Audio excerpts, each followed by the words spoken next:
Okay, so we're going to see if this is working. Looks like it's picking up the mic. But is it picking up the game? We'll find out shortly.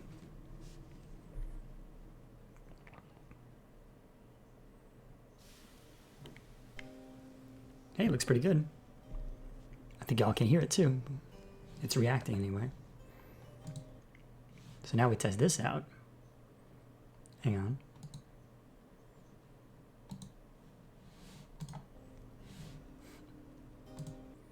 Oh no, my camera's not showing up. That's weird.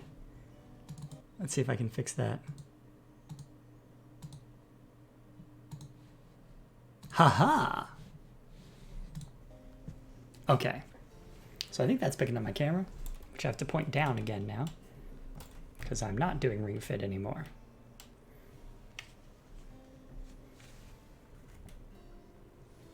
Hello, Captain. Good to see you. All right, so welcome everyone to the jam, and by which I mean Pyre. So maybe this will be tonight's last night of the campaign, because we are pretty far in, and most of the rites have been completed at this point. I think there's one liberation rite left, and we're going to see what happens with it. How it all shakes out is anybody's guess. So. And I look a mess compared to usual because I was out shoveling, so didn't get to get all nice and prepared for the camera and whatnot. But hopefully y'all can forgive me and focus on what is much prettier, which is the game. All right, let's load the campaign.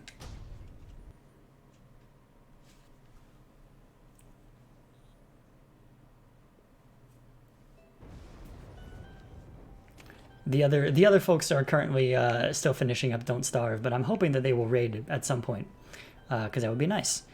All right, so over in the Black Wagon, let's check in with the planner, because it'll tell us where the other competitors are sitting right now.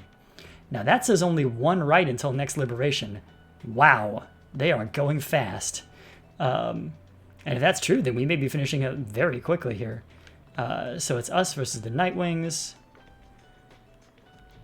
The Dissidents are in second place. They're currently 11 and 10. Wow, good for them. The Accusers are 8 and 11. The Pyre Hearts are 6 and 14. The Fate are 8 and 11. Chastity 10%. The Withdrawn are way down there, so I'm not too worried about getting the real bad ending or anything like that. All right, but I guess we'll see who I get to have the option to take down.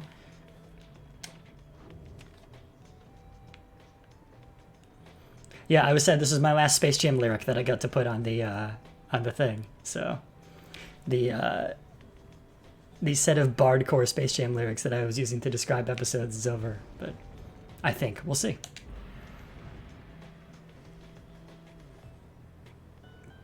At dawn, your companions are prepared to depart. Everyone is silent. Your travels are to take you back to the Glade of Lu, but soon after the stars shall draw you here again. Yeah, I guess we're getting one match that isn't Liberation. That's so quick. What's the button? Wait, do I have a horn? I'm this late in the game, and I'm only now learning that I have a horn. Oh, I'm going to be such a jerk about it. I love it. Bah, bah.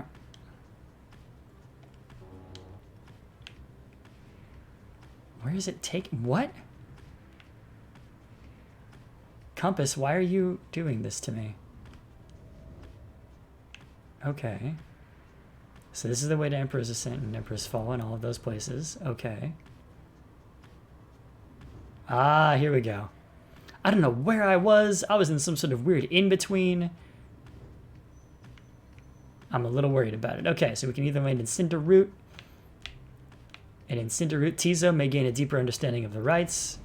Or we can land in Needlefield, and Bertrude thinks this route should be clear and we can pursue our vocations.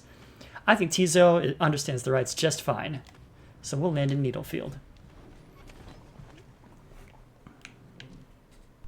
Anybody up to talking? Nah. Okay. Let's survey Needlefield. You volunteer to survey the razor brambles around the Black Wagon together with Bertrude and Volfred. Oh, we are prepared to take this brief excursion, if they are. The search turns up nothing much of note, though wandering with Bertrude and Volfred provides reprieve from a long day on the road. Together you return to the wagon in somewhat better spirits. You should have time remaining with which to, you may pursue your vocations. Oh, I'd hope for a little bit more with that interaction, but is what it is. Okay, so we can either mentor somebody or we can forage for resources. Screw foraging for resources. We got plenty of resources. All right, Faye's almost there. Volfred has a long way to go. Bertrude's almost there. Wow. Those are the only three. Oh, right, because Tizo is maxed out, so it's got to be Volfred. You and Volfred go over what you know of the celestial landmarks you've been to and how their properties impact the Nightwings and the Rights. You can tell he knows many of them well by now. Okay. As we traverse life's many unexpected challenges, so must we cover a variety of terrain along our quest.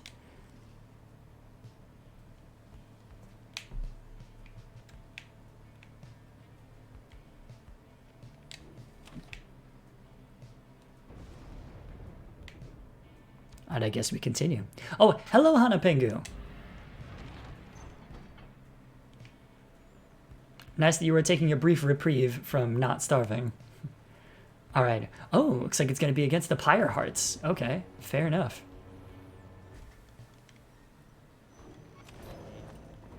You missed me discovering that the Black Wagon has a horn and that I could honk, which was very fun. Hey, you guys, where's your friend? You know, the one with the horns. Likes frowning, stuff like that. Something happened there or what? I heard a crazy story. She just flew on out of here or something. Anyways. Well, more stuff to buy.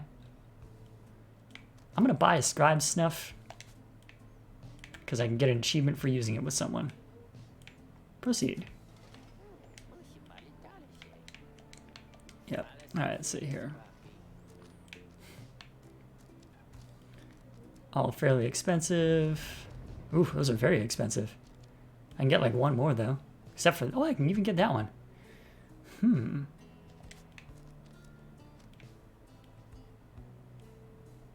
I think I want that more than I want anything else here. Because that'll just bump something else we already have up. Oh, that's interesting. I have all the talismans that were left behind by the individual people from before. That's kind of nice. Yeah, let's proceed. That's how you get a repeat customer there, Dad. You give him a deal. Okay, so now I have to check my own inventory. Let's see what I want to bump up.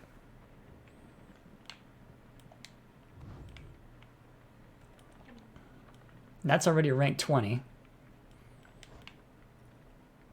Tizo's got the Cursed Talisman, which is great for Tizo. Volfred's Blink abilities, Hands puts him. I think I already leveled this one up. And then Bertrude's Blast pierces through solid objects. That's pretty cool. I don't think I need to up that one at all.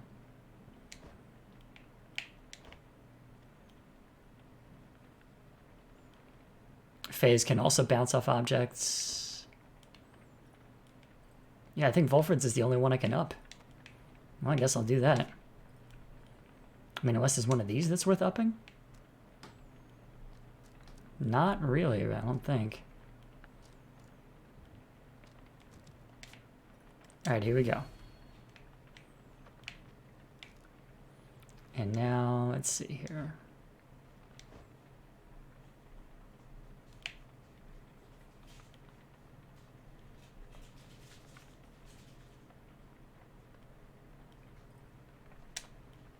Do I have a different mastery that I would get for Tizo?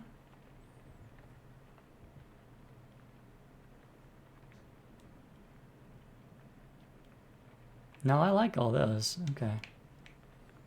But would I get different ones for Volfred?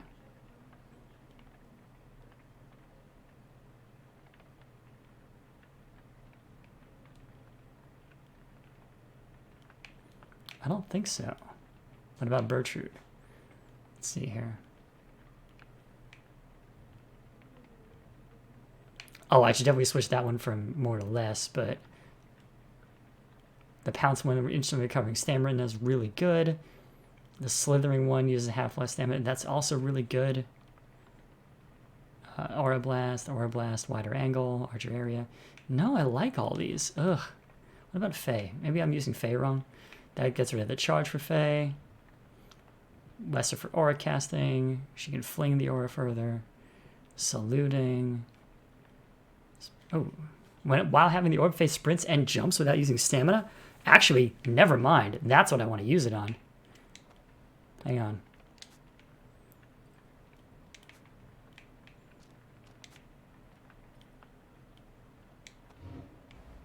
Okay, choose new masteries. Here we go.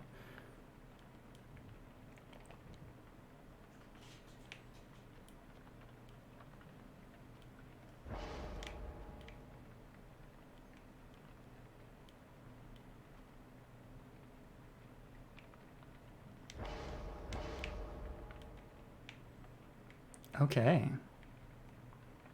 So I lose the charge up time thing, but while she has the orb, she sprints and jumps without using stamina, and that's awesome. So. Oh, what came up in the thing? What's the new page? Downside travels. I can't tell. Alright, well, whatever. Alright, let's commence the rite. The penultimate rite, it looks like. By now, having to make preparations for the rites has become second nature to your companions. They go about the process efficiently, and this time in almost total silence. You cannot shake the sense that the routine shall not go on much longer. Tizo approaches and confirms to you that the Nightwing sigil is set. Everyone has their books and raiments, and the grounds are ready. Everything should be in order. Tizo enjoys having had these chances to watch the stars with you and the others.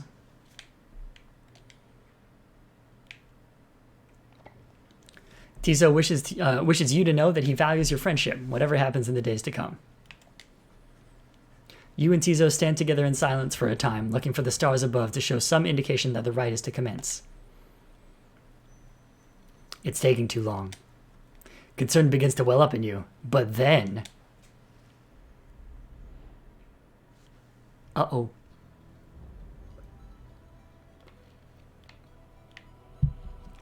Oh, I turned off all the Titan stars. I have to change that. Okay, hang on. Okay.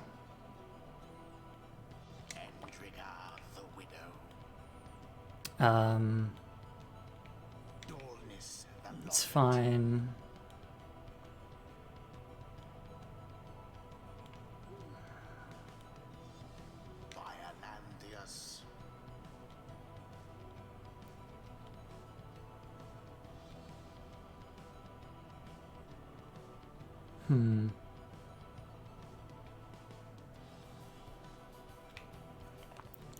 So they all return from banishment when all are banished. I mean, this is fine. I don't really need XP that much anymore. Oh, nice. Hello. We value your friendship too, Tizo. It's true. Both Pengus do.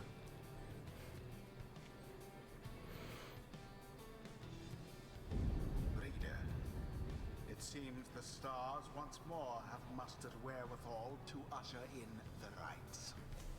The sky grows dimmer by the day. An age is ending. Surely you must know by now that you shall never all be free. Yet still you struggle to fulfill some senseless plan. But I digress, of course. Some of us still honor the tradition. Some of us hold dear the teachings of the Scribes. The pyres on each side are burning bright. From across the field, you observe the leader of the Pyre Hearts approach and remove his mask. He won't be needing this. You Nightwigs! Our kind, we never should have bent our backs for the likes of you. This knight has no love of your accursed country anyway. This knight could simply swim back to the Sea of Solis whenever he so pleases. Perhaps he shall do exactly that once we are finished here.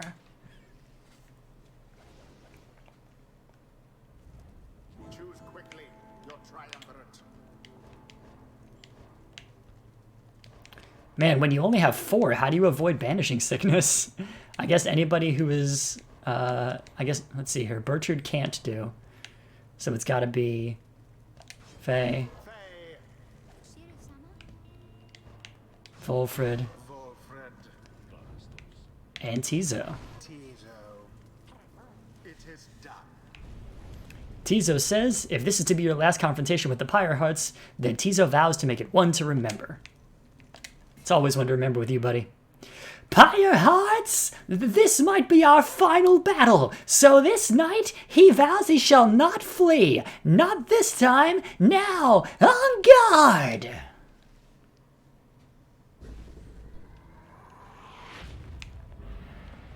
Commence. Oh, what happened there? Oh, shoot.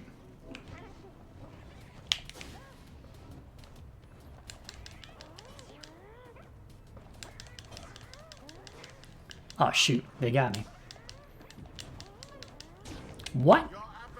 This was a lot. Wait, are we winning? Are we winning? A bit of a blunder.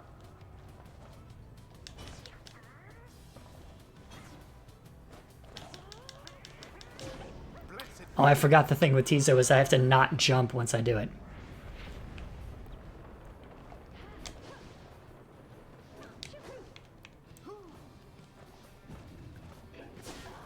Oh, shoot. Oh, no. Hang on. Restart. This is getting away from me.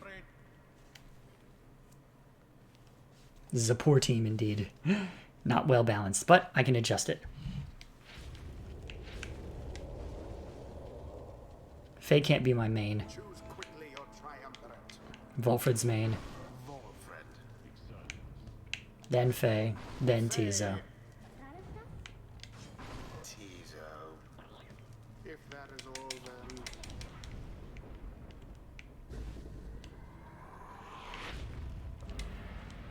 commence.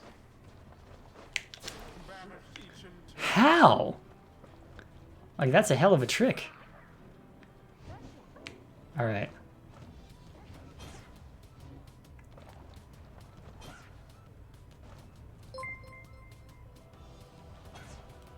Oh, I think I just got a message about something. Oh, wait, did we just... Oh, I got a host. Well, that's nice. Wait, did we also get a raid? Hooray! Wonderful news. One almost got through. Alright. Faye has the orb. There's no stopping her now. Nice. Hooray! Welcome, Raiders. Good. Oh, they got me. Oh, shoot.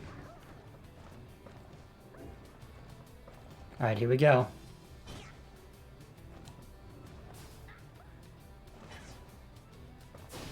Ah, this ventral valve thing sucks. I'm not a fan.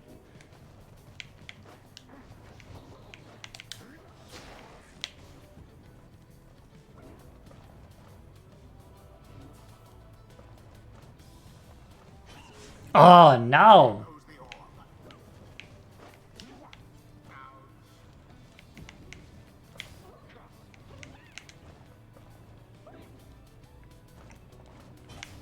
Hey, that shouldn't have worked. They were within my aura. Ah, ventral valve again. This ventral valve thing sucks a lot.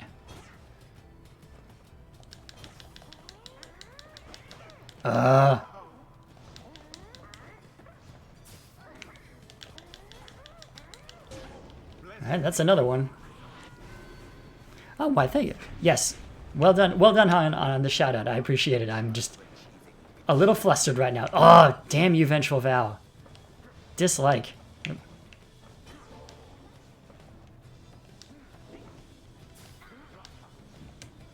Oh, good.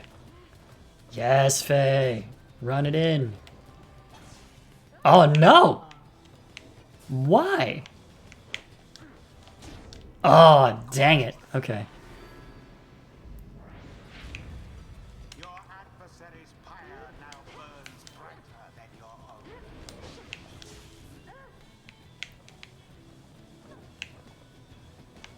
I mean, wasn't that true from the start? But I guess we were catching up before.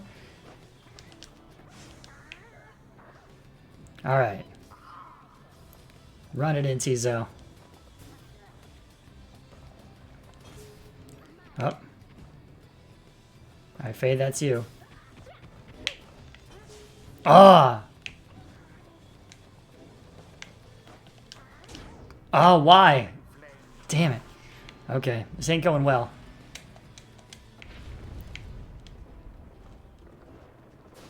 There we go.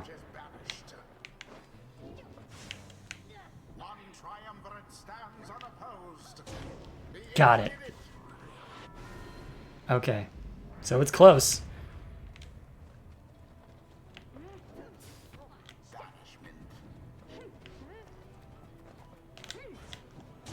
There we go. That's what I'm talking about. Not quite there, but still close.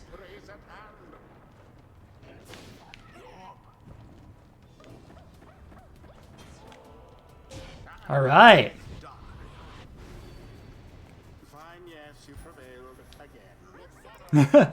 Oh, don't so happy. Don't sound so happy about it. Easy now, Brighton.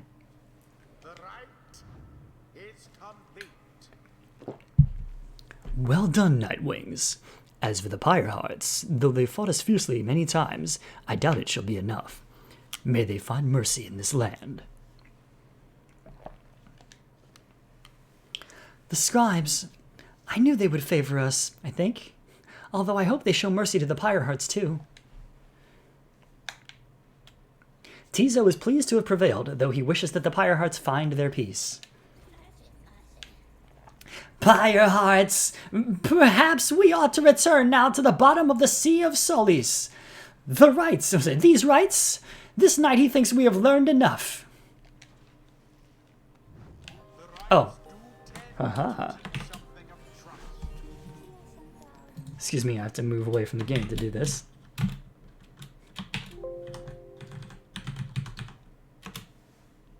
Oh, why? Oh, why? Hang on, sorry. I can't participate in my own chat, apparently. That's obnoxious. What is happening now? No, go. Sorry, hang on.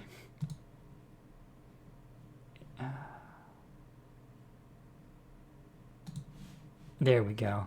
Okay. Yeah, so I have to like authenticate and sign back into chat because Stream Elements updated or something, so I can't do it right now. There we go.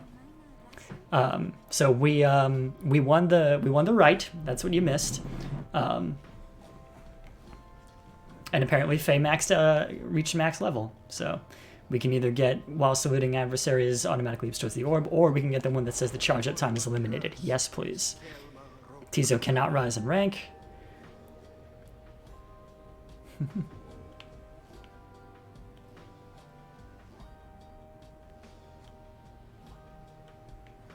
All right, let's see here. All right, Bertrude's all set. You may go now, at your earliest convenience. At your earliest convenience. I like that. Yeah, no, just shout yourself out if you can, Hanapengu. That was all. I was going to do it for you because, you know, but that's how it goes.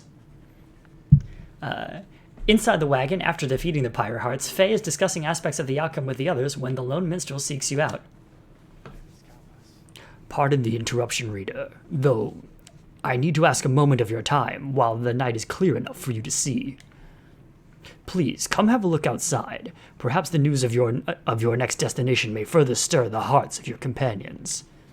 I have to remember the differences between his voice and Fulfred's. Among what stars yet remain shining in the night, only one of them now burns as bright as you've ever seen. The path to freedom calls you again. Answer its call. Yes, I will verbally shout out Hanapengu. Hanapengu and Tapawa Vulcan and Pukara and another guest whose stream name I didn't catch before. We're all playing Don't Starve together earlier, and I was joining them briefly for part of it. It's a very good stream. It's a lot of fun to watch.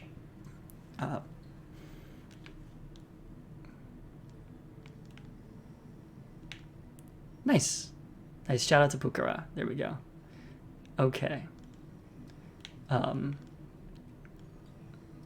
Liam the Golden Star. Oh, we're gonna go up against the Dissidents. Nice. I like those guys. They have a great theme. All right. The cycle turns even more quickly now, until such time as it shall shudder to a halt. He makes a sound then almost like a laugh. I forget myself, reader. I should not say such things. The scribes, they would say that one ought to focus on the path in front of her. When we set forth to walk a long and labored path, it can be all too much. If we stand back and look upon it as a whole, we may well decide to turn around. But if we begin to walk whilst casting down our gaze, and whilst resisting well the urge to look too far ahead, we may make steady, careful progress. Soon enough we may arrive where we endeavored. The lone minstrel bids you a good evening. You'd best retire for the night, for when first daylight comes, it shall be time again to take to the skies. Nobody to talk to. So sad. Pamela's moonshine. Hedwin's cooking tins. The Greentail family portrait.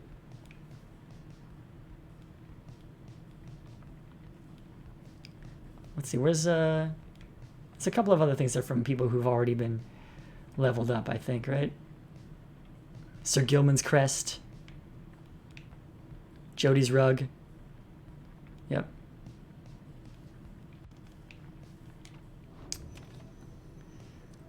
All right, here we go. Let's continue the journey for perhaps the final time. Take flight. All right, so yes. So I discovered, when I was doing it earlier, I have like a super fast jump or something. Oh, hey, I tried to dodge. Uh-oh. Your wagon reels, I should have honked the horn. I was gonna, oh well. Your wagon reels from the impact of some sort of massive object slamming into it mid-flight. False night wings. Orlek calls down to all of you from atop his wagon. Again you seek to climb that cursed mountain beneath us. Again you seek to take my rightful place. I should send you crashing down to it, that you might fall as I have. He stares down at all of you. But I shall not. Rather, we shall meet upon the summit, ere the last cycle of the rites is ended. Until then. Well, that's like right now. Hang on. There we go. There's my horn. That's what I think of you. Alright, so on the high road, Bertrude will gain favor from the scribes. And on the low road, Tizo will gain favor from the scribes. Well, Bertrude specifically has to be in the next one because she wasn't in the last one. So I'll go with that. Also, Bertrude needs to help more than Tizo does. Tizo is already a champ. You make landing on the sacred Mount Alodiel after your encounter with Orlek. Orlek spoke the truth. He has a right to gain the summit. When the time comes, Celeste shall deem him worthy and shall let him pass. Whilst he has transgressed against the rites, he has also already been anointed and prevailed. Nothing is written in the book on this, and liberty ought already be his. There's nothing in the rulebook that says a dog can't be in the Pyre games. We already had one. His name was Rookie. He was great. Airbud can get lost. For the time, it seems he has not yet traveled to the summit. Perhaps he is still making preparations with his fellow exiles. When exactly Orlek intends to make good on his promise, he did not make clear. For now, you are to confront Barker and the dissidents upon the summit. But first, you may prepare.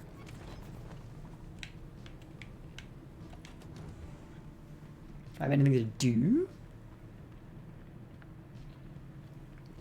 I could tweak the items, but I don't really want to. Alright, seek the sap scribe's favor. Later that afternoon, you accompany Bertrude through the great heights of Temple High Road to the monument of Luce Glorian. We do not fear the ancient gods. They who cannot even keep the stars illuminated in the dark. We do not fear what is to come. We do not fear for our companions. We do not fear for our adversaries. We do not fear the Commonwealth or fear for it. And we do not fear for us.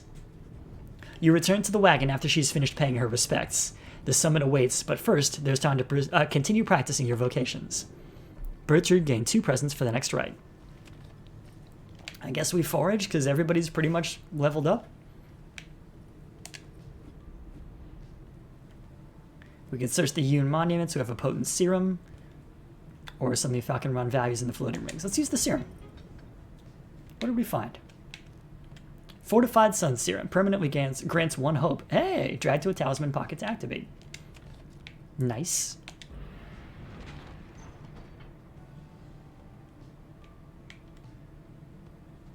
Alright. It's time for the last trip to Scribes Gate.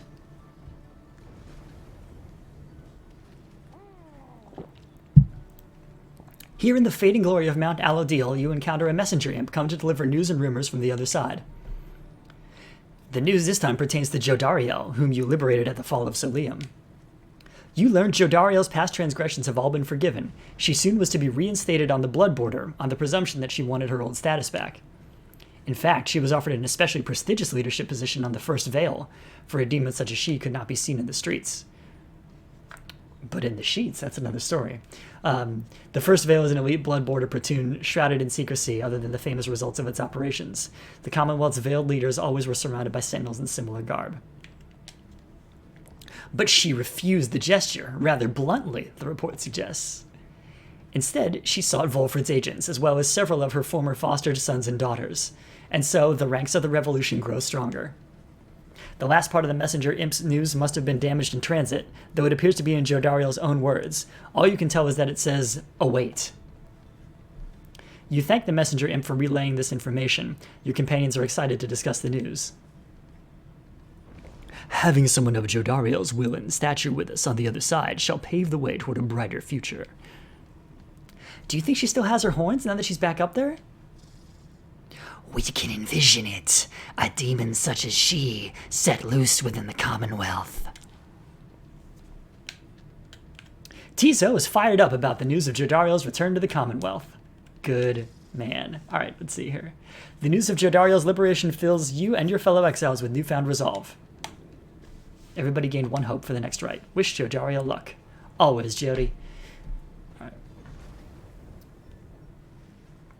You are returned once more to Scribes Gate, where the Gate Guardian awaits under a dim sky.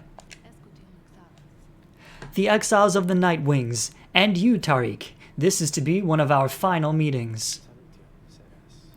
Greetings, Celeste. The Night Wings are prepared, and afterwards, I would have words with you in private, if you please. It seems to me rather late for words now, Tariq, but I shall hear them once your charges cross the gate. Now all of you come forth. Please state your names and what it is that you seek whilst crossing Scribes Gate. Once more your companions cross the gate one after another, and once more you follow them in turn. Celeste regards you all and then waves you through toward the summit. The 8 scribes bid the Night Wings welcome. Go forth with glory. And Tariq? Aye, Celeste.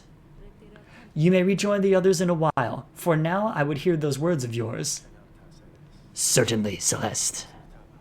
Everyone, I shall see you shortly.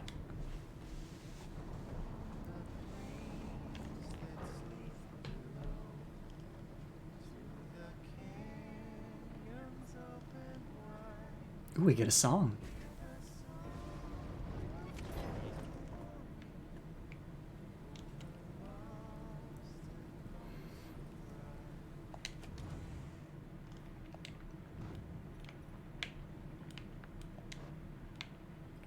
Okay, so we've got...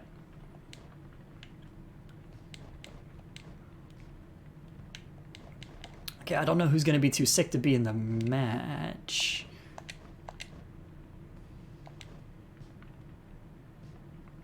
I guess we'll send Bertrude up if we have to send somebody up. Okay, the song was audible this time. That's very good. So hope is 13, 25, 23, 17. All right, so Bertrude needs it. There we go.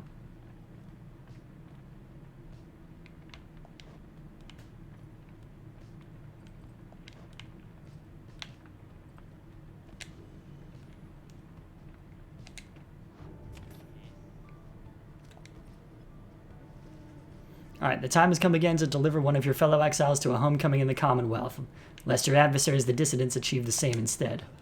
The lone minstrel has returned and approaches as you wait a signal from the stars. There is something that I wish to ask you, reader, something which ordinarily would not be my place to discuss in any detail. You have observed the stars. If you would not mind my asking you in such a direct manner, how many liberation rites are you supposing yet remain? Is this the very last? 2 remain, including this one now. You've not spared it any thought. So here's the question.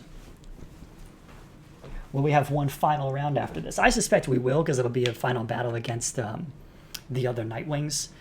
The rate at which the stars are vanishing and the cycle is hastening leads you to only one conclusion. Yep. You tell him the only logical deduction which you have been able to make based on all of your readings of the stars of late, that there shall be one final liberation rite after tonight. I concur with your evaluation, reader madam. I wish to make certain that you were aware, so that you and the Nightwings may yet make the most of your remaining time together thus. As to what will happen once the final liberation rite is ended, we soon shall both find out. But lo, it seems that we are called upon once more. Look forth.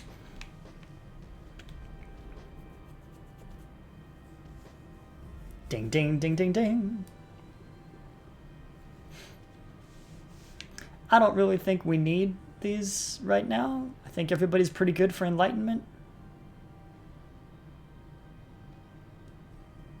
Let's see here.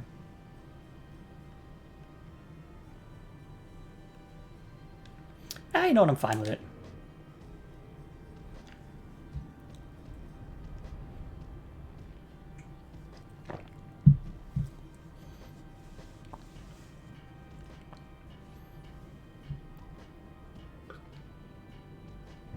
Reader, I would ask that you think back for just a moment, if you please. When you first looked upon the Book of Rites, think back upon the words that it revealed. Oblige the voice that tells you more.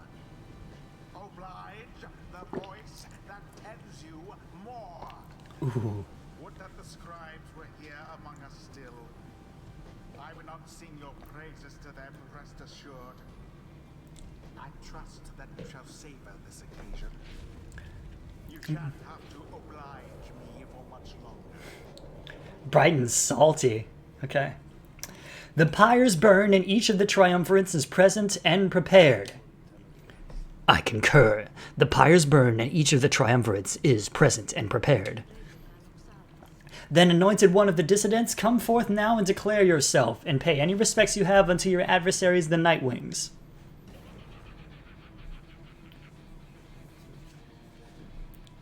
Barker bursts out from some hidden corner laughing as he paws at his mask. With fire and explosions and sick guitar riffs. Love it. A real pleasure to be here, mates, truly. Barker Ashpaws. Call me Barker, though, alright? By the by, it was a real pisser getting here, you know. Begging your pardon, Barker Ashpaws? You thusly speak upon the summit of the sacred mountain? Oh my, so terribly sorry to offend you there, lassie. I forgot we got the stars up of... Hang on. Oh, hey Six, glad to see you here.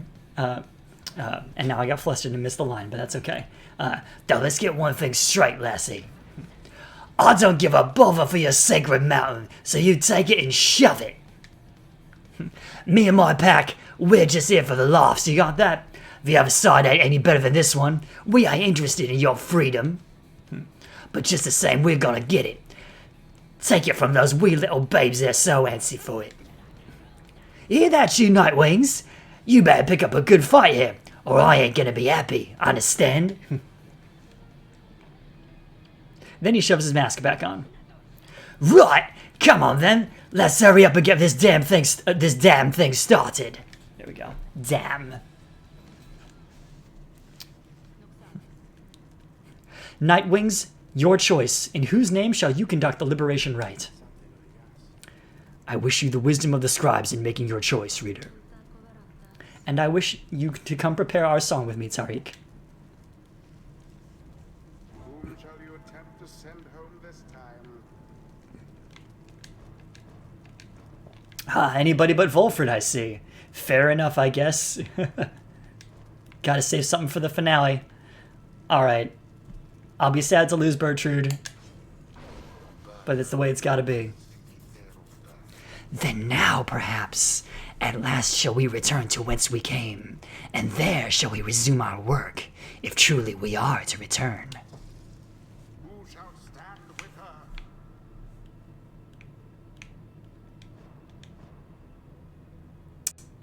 I mean, if I can get away with not fielding Volfred, I will. Oh, I can help? I think I can help. Tizo. Tizo is determined to help the Nightwings prevail in the Liberation Rite. Of course he is. He's a champ. Alright then, mates. No more waiting, no more holding back. Let's rip 'em to shreds. Let's go, let's go, let's go, go, go, go, go, go, go!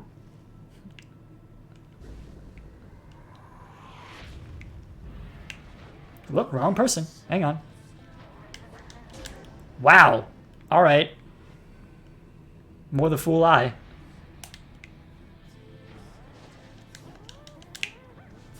Pop.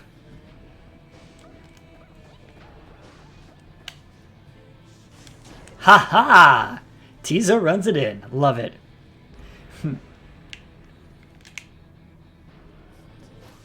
Nope.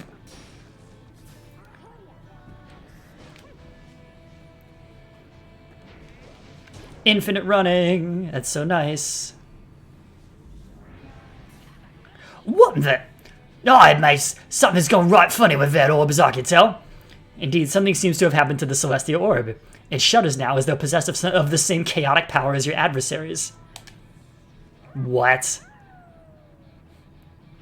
Don't you awoo me. You are not Gregory.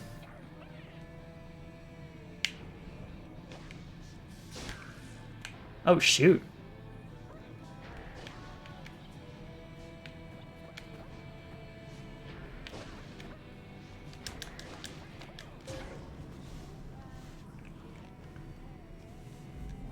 That was weird. Not a fan. Interesting.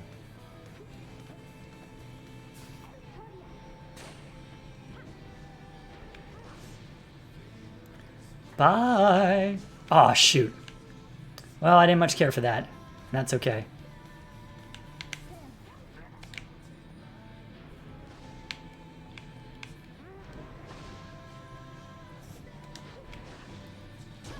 Pop.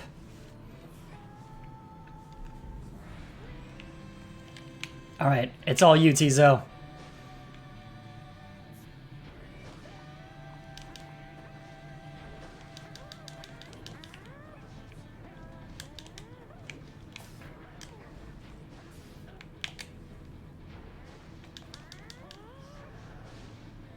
Come on, get it, buddy. Yeah, there we go.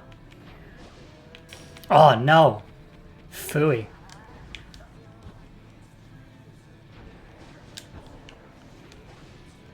Oh, shoot. That's not great. Uh-oh. It's gonna get close.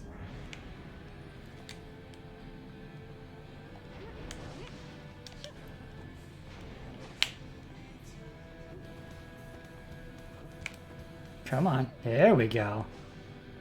Oh, no.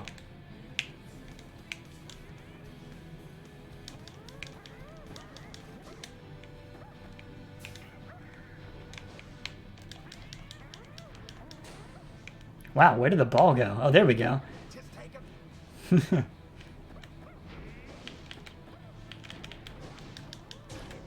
Nice. All right, next point wins.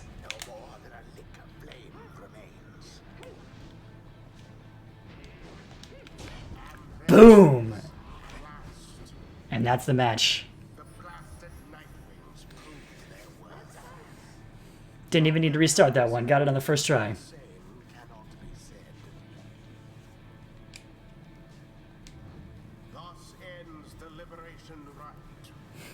Oh, look at Bertrude in her white raiments.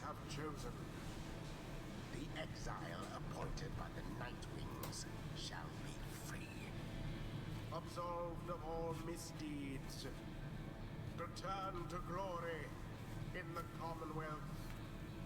Her adversary and all others shall remain to carry out their rightful sentences.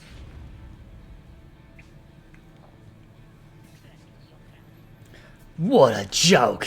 Here I was thinking we were gonna make him cry after all this. Come on, mates, I've run out of with this stuck-up place. So let's get out of here already, eh?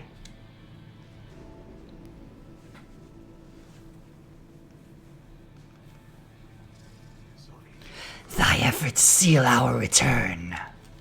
She then looks over to you. Reading one. I'm gonna lower this. There we go. Surely thou must have known that we have little interest in returning to this place to which we now return. Surely there are those among thee with a stronger preference to look upon its proud facades, which to our ancient eyes doth merely cause offense. It signifies one of two things, it seems. Either thou seekest to be rid of us, or more likely, thou believest we shall serve the plan of Sandalwood at greater length in our newfound capacity. She looks at you again, intent. We think we know which one it is. Thy efforts seal our return. Then, soon we shall resume our work in earnest. Perhaps we shall see thee again, or perhaps not. The shimmer pool whisks her within, and you hear her call out to you one final time. Until whichever outcome, reading one. Bertrude earned back her freedom. May she return in glory. The cycle of the rites is nearly at an end.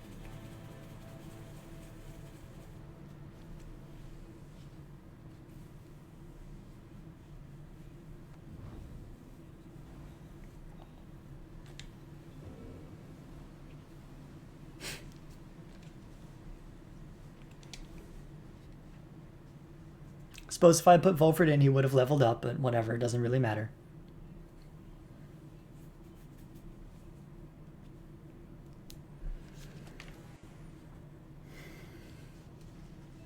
You return to the wagon after having prevailed on against the dissidents in the Liberation Rite.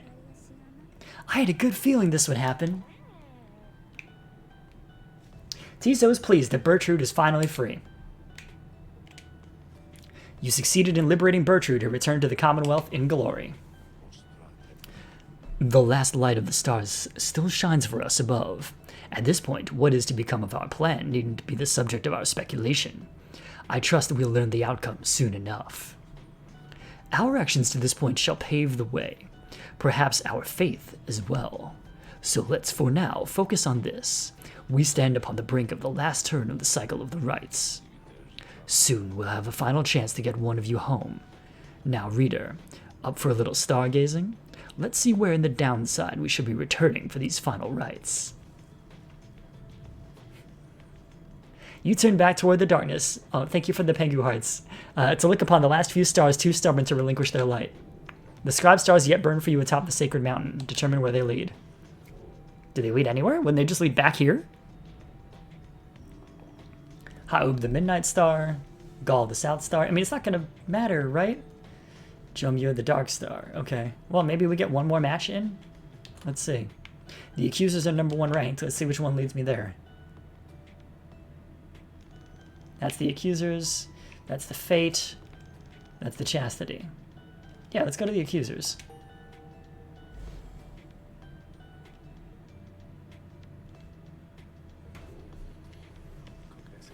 Once more you are to face the Accusers then, although I wonder. He hesitates before saying anything further. You cannot sense his thoughts. I apologize. I was lost in thought there for a moment. Let us make way for the Ridge of Gaul, when everyone is feeling more refreshed, as much as possible. Someone's in the wagon. It's Tariq. Following Bertrude's liberation, the lone minstrel has returned to the wagon and stands as though something has happened here this night. Or as nothing has happened here this night. Sorry. He tilts his head a bit as you approach. Once more the Nightwings have prevailed in the liberation right under your mindfulness, reader. A commendable achievement. Surely Bertrude shall live out her days in gratitude to you and your companions. Perhaps she may now seek Pamitha there in your Commonwealth. I should think Pamitha would have liked to witness what took place this night. I trust that together they shall make a formidable difference to the plan which all of you endeavor to achieve. Now, for the time, Celeste and I are to return to our respective stations. We shall await the next turn of the cycle of the rites. May you prevail once more when next we traverse Scribes Gate. Until then, reader, rest well under the stars. He nods and leaves you to recover after a long night. New page says, on Legacy. In the words of Triestathethys, the Blessed Born, Reader, though you shall always bear a burden, it is much lighter than the burden of a lonesome exile. Go forth and become free. Then join with others such as you and lead with mercy, continuing to demonstrate your worth and knowing that the Empire's fall formed the foundation of our Commonwealth. You shall cease to be a reader and become a voice both to the free and to your successors here, who shall take up this book when you no longer need it. The cycle of the rites shall see to it that you and others like you shall be liberated ere the coming of another age. May the stars shine ever brightly on us all. I didn't think that readers could get to go, but hey. It is daybreak. You are to set forth now for the Ridge of Gaul for what appears to be the final time. Thereafter you shall return here for one last exile's final chance at liberty.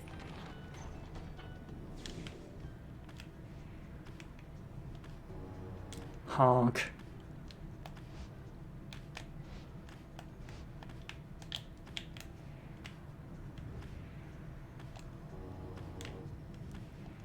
Honk.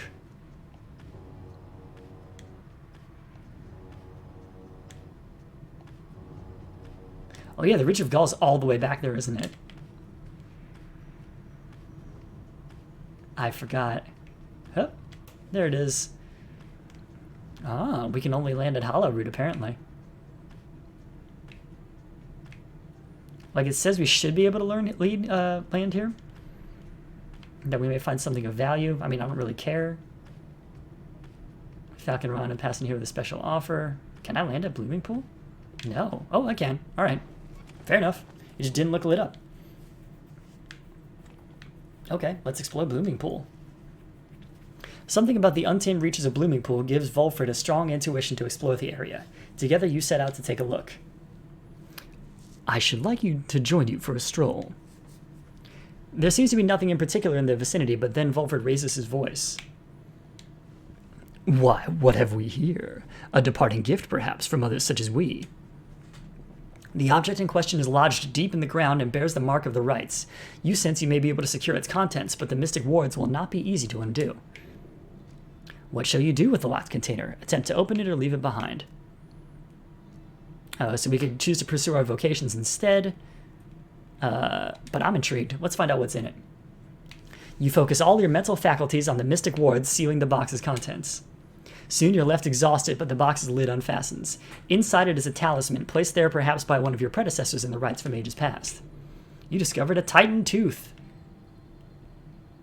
After blocking an airborne adversary, the bearer briefly stuns them and knocks them back. That might have been useful at some point, but I'm happy with what I got now. Let's continue.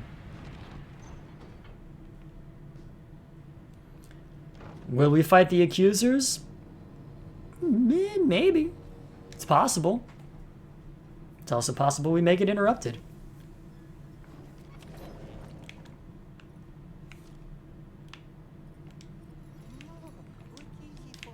Yeah. I have, like, no money. So, goodbye. Cheapskates indeed. Hup.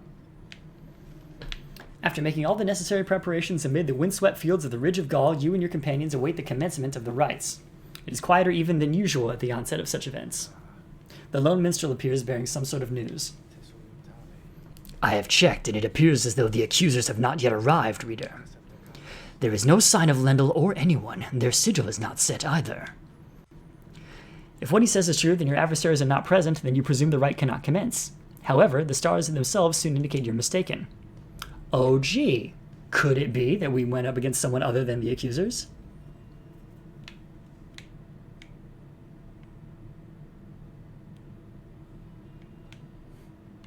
Quelle surprise. Oh, those Squirtles, I like it. It's very good.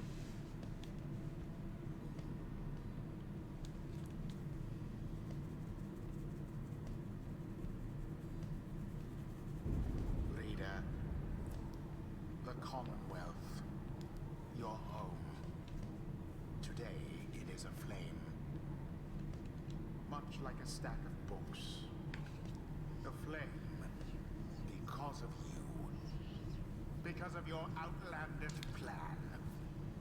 Not that you care, not that you shall live to see this place again. Your attempts at revolution shan't succeed. Though by all means keep trying. As for myself, I shall enjoy presiding over these remaining rites. The rite is set to commence, but your adversaries, they have failed to show. Tizo's confused. What's he saying? Tizo wonders if the accusers decided not to show, knowing they would not have another chance at the liberation rite. Indeed.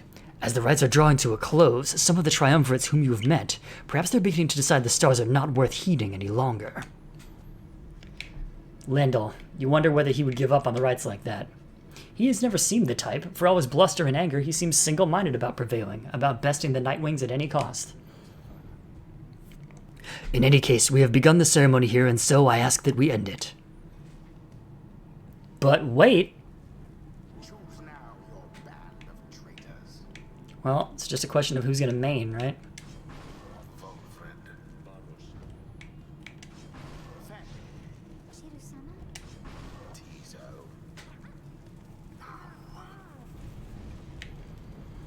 Tizo seems rather melancholy about having to conduct a rite against no adversary.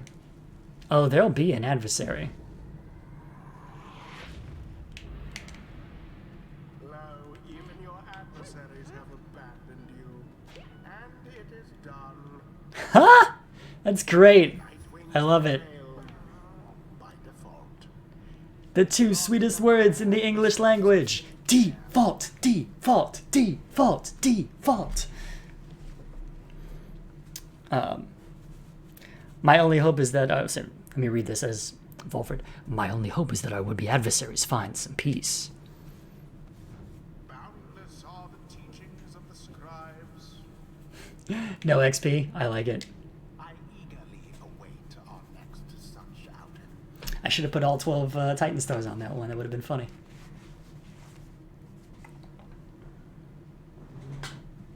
I wonder if you can get a lot of achievements that way, actually. That'd be really hilarious. No one speaks further of the accusers back in the Black Wagon. Everyone is instead preoccupied with the rite that is to come. Our final chance at liberty presents itself at last. You surmise that to be the long and short of it, then?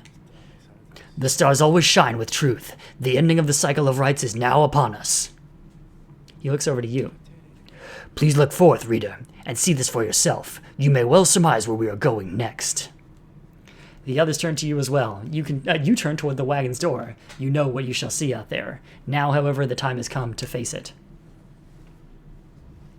The dim and fading light of the final star still pierces through the darkness, demanding your attention and guiding you toward the endpoint of your path. You see plain the golden star of Solium. Look upon it for the last.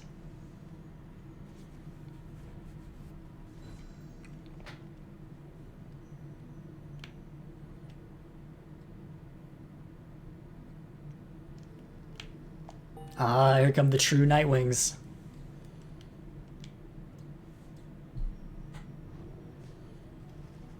You are summoned to the fall of Solium for your 7th and final liberation rite. Thus shall the cycle of the rites be ended for an age. You sense that if the rites shall ever commence again, it shall not be during your lifetime, or that of any of your companions, even the longest-lived ones. The stars reveal to you one thing more. The adversary whom you face shall be Oralek. Already he has crossed Scribes' gate and awaits your arrival. Oh, we don't get to hear what he says when he crosses. That's a shame.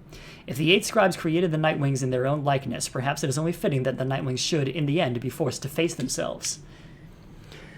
It is a shame that we should have to confront Oralek in the end.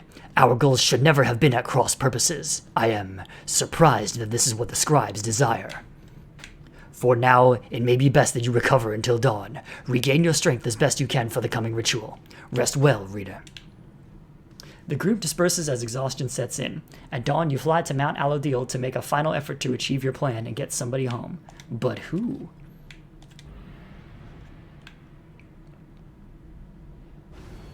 Foolish reader, your so-called friends, you are accomplice to their hateful plot.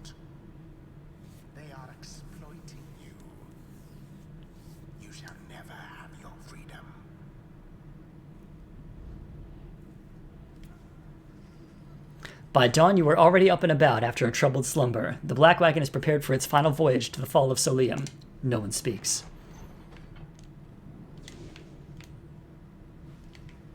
As you lift into the skies, the lone minstrel raises his voice, cutting through the somber mood. Reader, a certain olden ballad comes to mind just now. I think it may befit the circumstance. Perhaps it may help to pass the time along our flight. Would you mind it very much if I were to play this song for the Night Wings? Yeah, absolutely. Give us some final battle music here. You urge the lone minstrel to play his ballad so that all among you might hear it. He begins without another word. I'm going to go slow so we can hear it.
We've got one last chance to give Tizo a boost.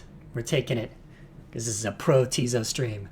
Alright, you touch down amid the sheer cliffs of Mount Alodiel to make a pilgrimage to the summit for one last time. There, one last liberation rite shall soon commence. There, one last exile shall regain his or her freedom. All others shall remain to carry out their sentences here in the downside for the remainder of their lives. And in the Commonwealth, the plan of which you are a part shall either come to fruition or shall be suppressed. Seek the Crone Scribe's favor. After having landed, you join Tizo on an expedition to the monument of Molten Milith for what is likely to be the final time. Tizo says, "Hello again, great-grandfather. I've come again to ask of you a favor, if you please. My friends, they wish to all return to freedom. I was hoping you could help them just this one last time. I understand they cannot all go home, that this is beyond even your power now that the Titan stars have spread across the night. Yet by your leave, I wish to help them this last time. They are my friends. They are my friends. What else is there for me to do now, save to help them?" Soon he's finished. You return to the wagon in silence, feeling as though Molten Milith has shown you favor. At dawn, you shall begin your last ascent. For now, your vocations may occupy what little time you have to spare. Tizo gained 3 glory for the next rite. Heck yeah. We can mentor somebody, but there's really no point. We can get an item, but there's also no point. Aww. Hana Pengu's heart is full. Alright, you and Volfred compare thoughts, blah blah blah. Level max, finally. Everybody did it. We did it all. Okay, it is possible our plan shall not succeed despite our fiercest efforts here and in the Commonwealth, but I know for certain that our efforts shall not be in vain. We learn and strive together. We prevail or we fail together. On this path we share, it has been and shall continue to be my greatest honor. Alright. That's not that useful to me. That one's useful. We'll get that. The 3 must act as one, so says the book. All of this to test our faith in one another and ourselves.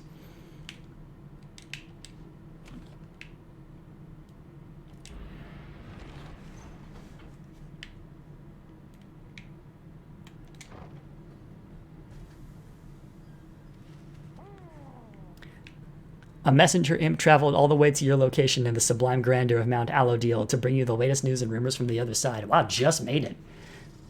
The imp brings tidings about Bertrude in particular and what became of her since she was liberated at the fall of Solium. You learn she shrugged off all the pomp surrounding her return and retreated to her native home in the southern bogs. Thereafter, she proved difficult for the Commonwealth to reach. Each time officials came to her with various opportunities, she would curse them, then send them on their way. Finally, however, she was met with certain guests of a different sort. She's now working with Volfred's sons and daughters of the Revolution, putting messages to parchment and creating pigments that they use to spread their word and cause. She leaves a message for you personally. We shall be watching thee. Coming from her, you take it for a compliment. You thank the imp for bringing you these details as your companions gather to discuss. My debt to you is finally repaid, O Bertrude, my old friend. Yeah, friend. Yet through your greatest wisdom, we might still achieve much more. Tizo expresses hope to one day visit Bertrude at her home in the southern bogs. You will, buddy, if I have anything to say about it. She must know everything. I could have learned so much from her, I think. I hope we'll see her again soon. The news of Bertrude's liberation fills you and your fellow exiles with resolve. The messenger imp accepts a small bite to eat from you and heads off. Your companions gained one hope for the next rite. Wish Bertrude luck.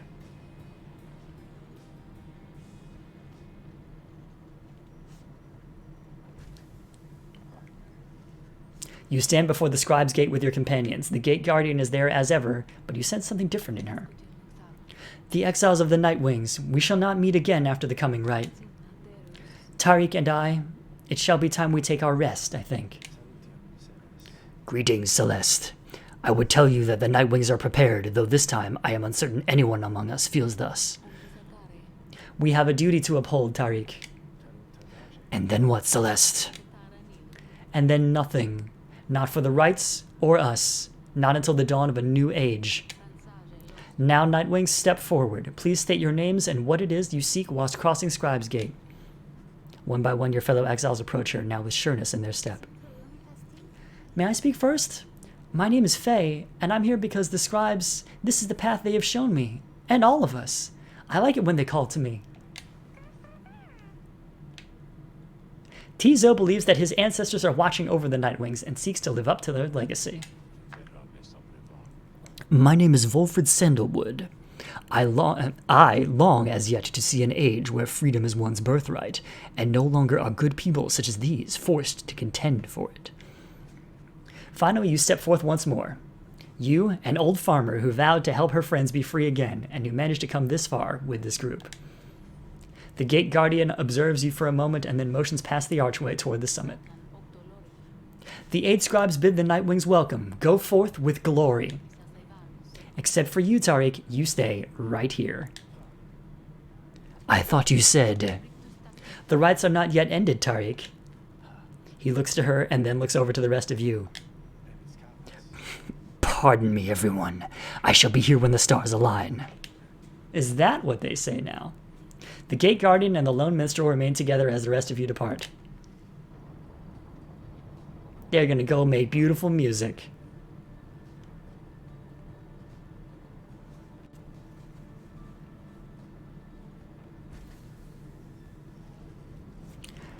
You have gained the summit of Mount Alodiel for the 7th time, the final time in which any one of you shall have a chance to leave the downside.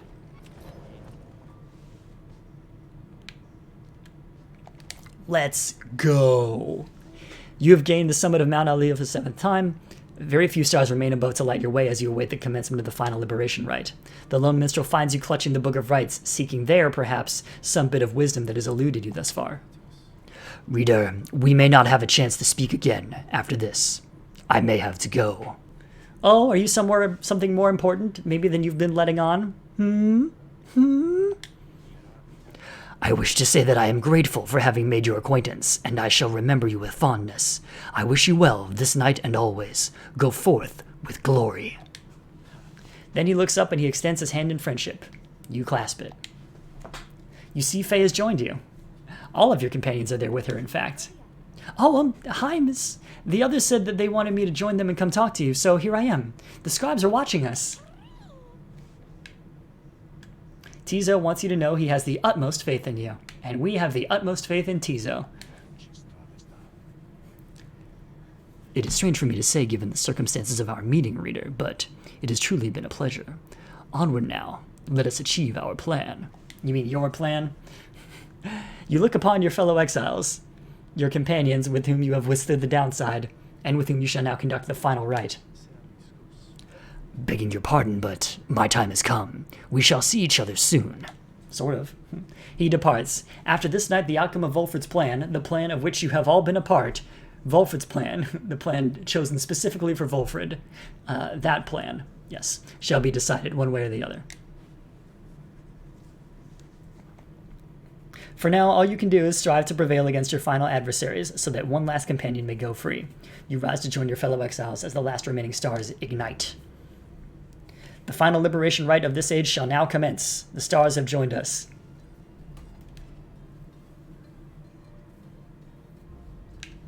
Do we need any of these this time? Absolutely not. And I have nothing to prove to anyone, so let's turn them off.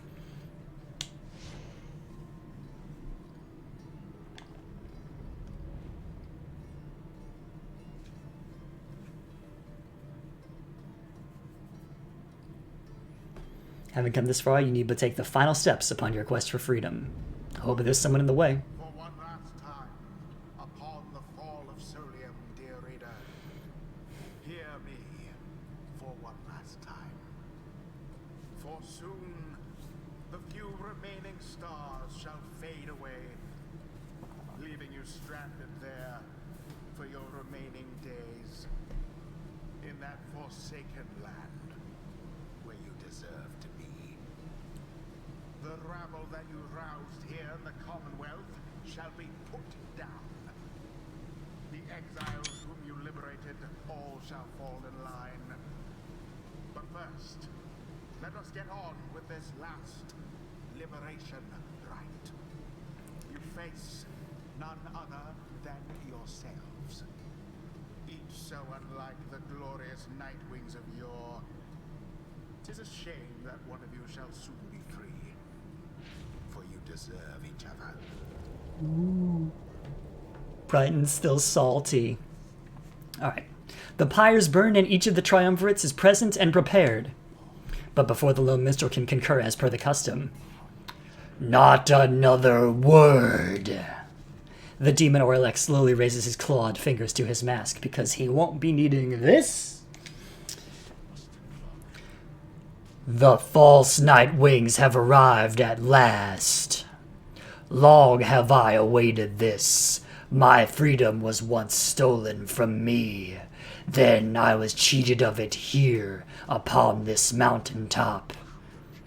You may now attempt to take it from me once more.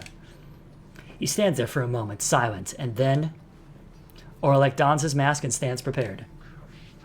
May these damned rites cease forever for the misery which they caused.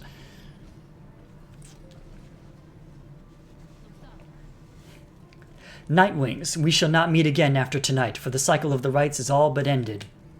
Thus, I would have your decision. On whose behalf shall you conduct this final liberation rite? The one whom you anoint, or else the exile Orlex shall be returned. Godspeed, reader. You know what is at stake better than I. I have utmost faith in you to make the best decision and conduct this rite with glory. Nightwings, the stars remaining light grows dim. Your decision, please. It is time now to choose who, if anyone among you, shall go free this one last time. The rest of you shall remain in the downside to the end of your days.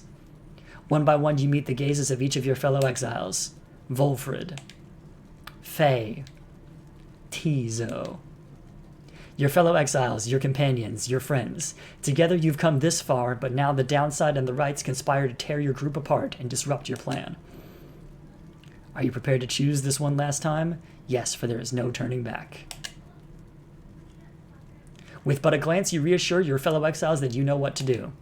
One final opportunity for salvation.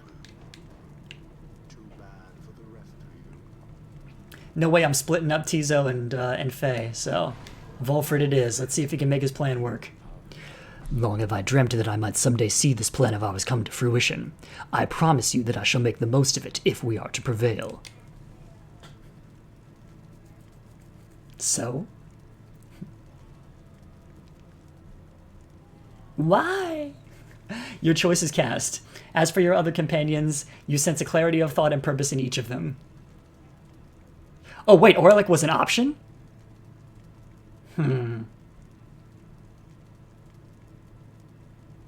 That's interesting. Oh, right, because it's the Nightwings, right? Yeah, but, like, do I want him to go, or do I want Volfred to go? I feel like I want Volfred to go, right? Because that's how the plan works. That's how we're gonna end the horrible tyrannical rule of the Commonwealth, unless there's something I'm missing here.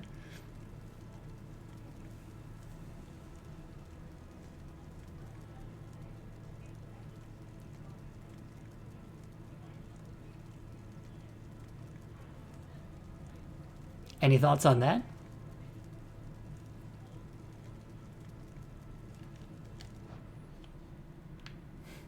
Just wanted to make sure we know. Oh, okay, that's fine.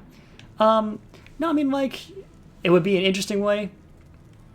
I did not see it pop up, and that's okay. Because I'd been set on Volfred for a while, so I wasn't going to change my mind. As nice as it would be, I feel like Volfred is the one to do this for, because he's going to be able to enact his plan much better from that side than this side. And that's what we've been building toward this whole time. Who shall stand with him?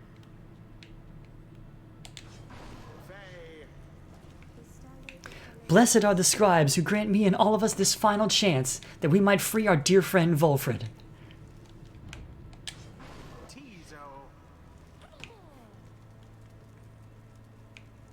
And how would that work anyway? Would I be able to choose him on our team? That's so weird. Tizo is ready to do whatever it takes to see Volfred regain his freedom this night. Would one of our team members have to be on the other team then? Those are to be my adversaries then. And who is it, I wonder, who asserts her will over that group? You sense Orlex searching for you almost, reaching out to you.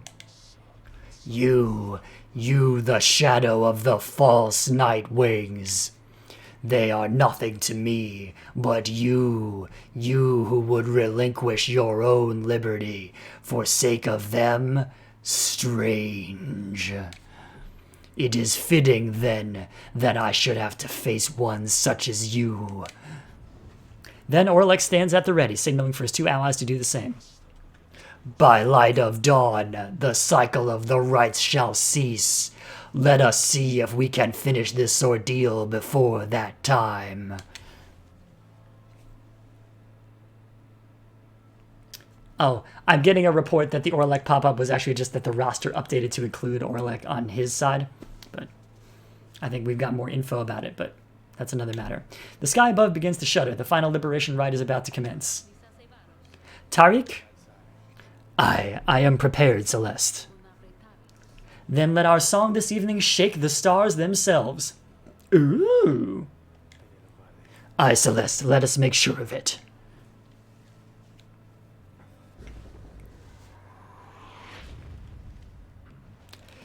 Tizo. Tizo fumbles with his mask. Tizo recognizes Orlek and greets him tentatively. It is good to see you. Orlek reaches for his mask in turn.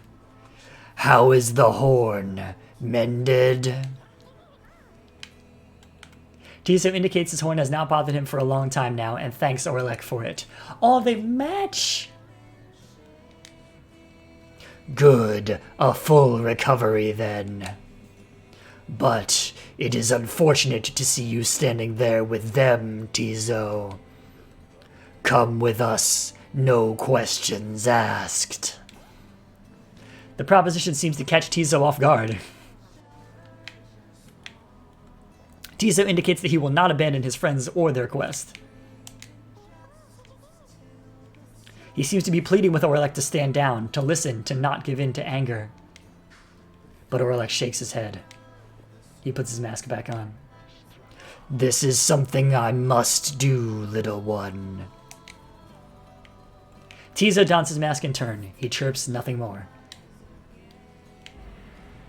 Begin. The final chance at liberation. Whoop.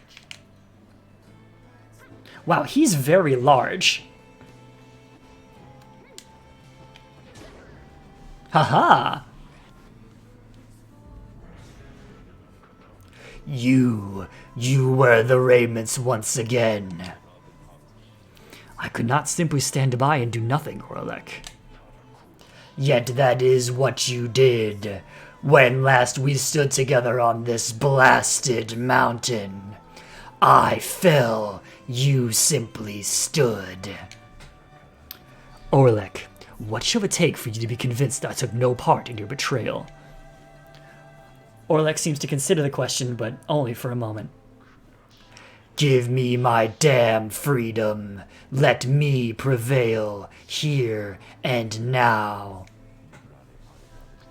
Would you promise to uphold our plan to bring about a better commonwealth? No, I make no promises. I owe you nothing. Then I am sorry, Orlek. My love of country comes before all else. More than our freedom and our friendship is at stake here. Your love be damned, Volfred. Let us stand as adversaries then. Yo, well, this is why I didn't want him to win. Alright, it's Tizo time. Haha. Oh, shoot. Oh, that's not great. Oh, no! Nice. Aha, take that, other imp. Haha! Oh, no, almost made it. It was a good try.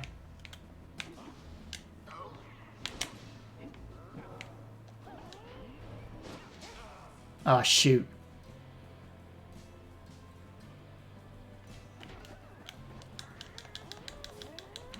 Oh, no. No! Dang it.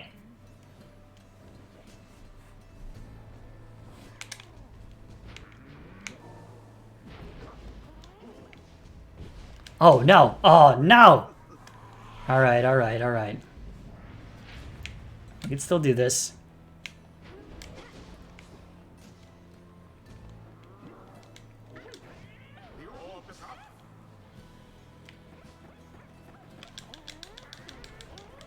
Oh, no. Wow, how did I end up with only Faye? That's weird. Alright, Tizo, you're on defense. Oh, nope. Fulford's on defense.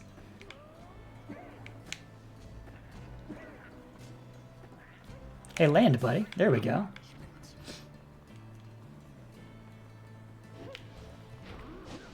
Bye. Oh, no. Wow, they are really good at that. I dislike.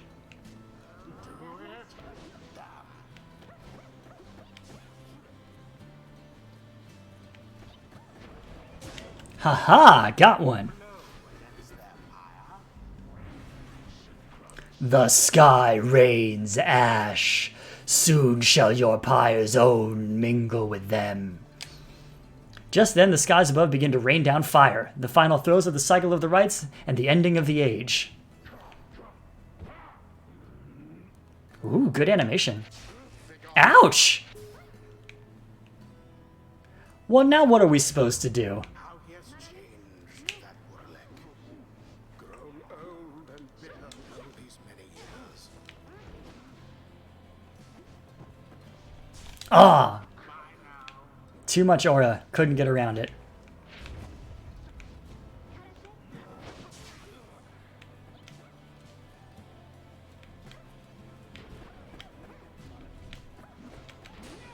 Ah! So close. Ah!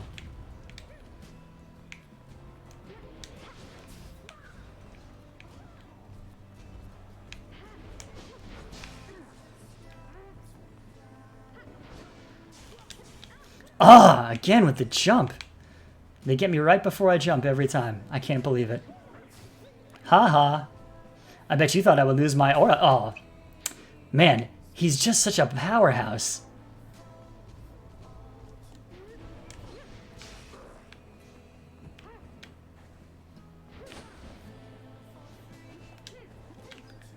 What? I was in mid-jump. How dare. Alright.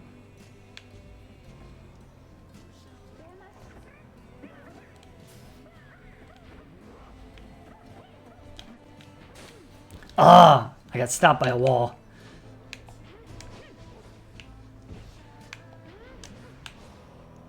I was trying to bounce it, but that works too. What? Oh! Ooh, safe return. Hang on.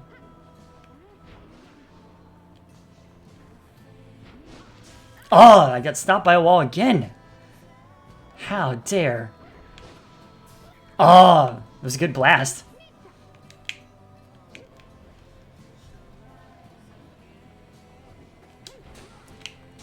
There we go. Faye got another one down. This is I mean, this is tough. This is real tough. Yes. Hand that to me. Thank you. Yes, Tizo. That's what I'm talking about. So the false Nightwings bear their fangs at last. But that cannot be your finest effort. You think you deserve your freedom more than I? Then fight for it, damn you. Uh-oh.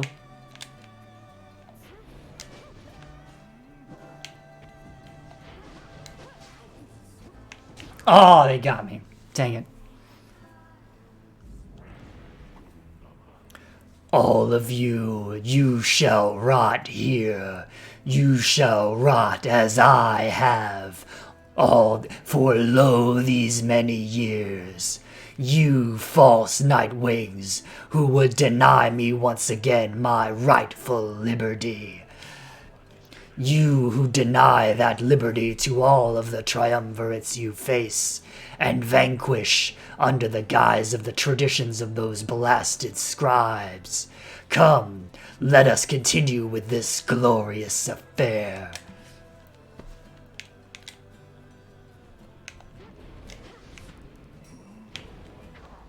Ah, shoot. Whoa! Ah, phooey. Got him.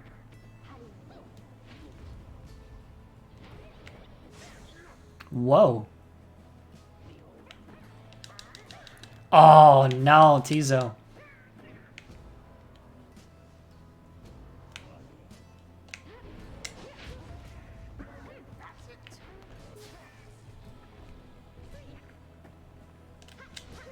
Oh, mid-jump again. Oh, no.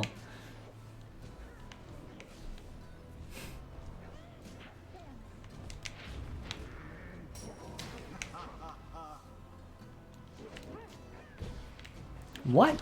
What? How did that happen? How did he snake that out from under me? What? Shoot. Oh, no. I think that was it, right? Oh, no, not quite. Wow, just really keeping it alive here. Oh, they're so fast at that. My aura doesn't even disappear and they can still get by it. There we go. That's one more. Orlek stands breathing heavily. He looks back on the thin lick of flame that is his smoldering pyre before turning his attention back to your triumvirate. It's all coming down to this. Hey, hey, hey! Oh, no. Oh, not quite.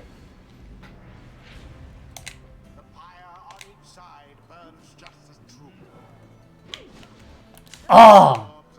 That's alright, Tizo got it. Oh, damn it! I couldn't get away.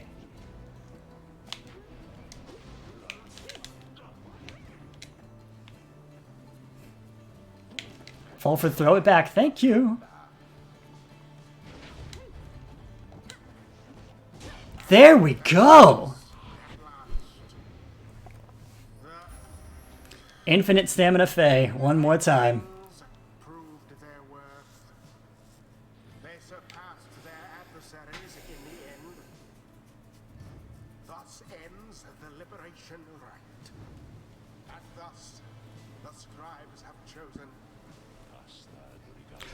Praise the Scribes. We've done it.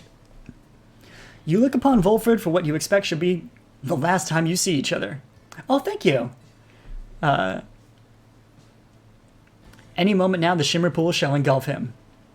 Any moment now, he shall return to glory and join his agents in the Commonwealth to help achieve the plan. Any moment now, the cycle of the rites shall end, until at least the dawn of a new age. Any moment now. And thus the scribes have chosen. And thus the scribes have chosen. And thus the scribes have chosen. No. Nightwings. Reader. What have you done? Hold, there's something wrong. Each prior time upon the fall of Solium, the Shimmer Pool has opened following the Liberation Rite and taken in whichever exile prevailed. But now, all is still, and the light of the stars above has all but died. You sense a growing fear that it is already too late, that the Shimmer Pool shall not reveal itself again. But wait, Jody's note said something about a wait, right? So maybe there's something else going on. Oralek approaches, his head bowed. The 8 scribes saved their greatest treachery for last. Then something else catches his notice. Wait. A sudden rush of starlight cascades through the stillness of the summit. The Shimmer Pool has appeared again, different somehow, but open. Volfred looks upon it, but it does not engulf him, or at least not yet. It seems I was mistaken then. The 8 scribes, this is not their greatest treachery.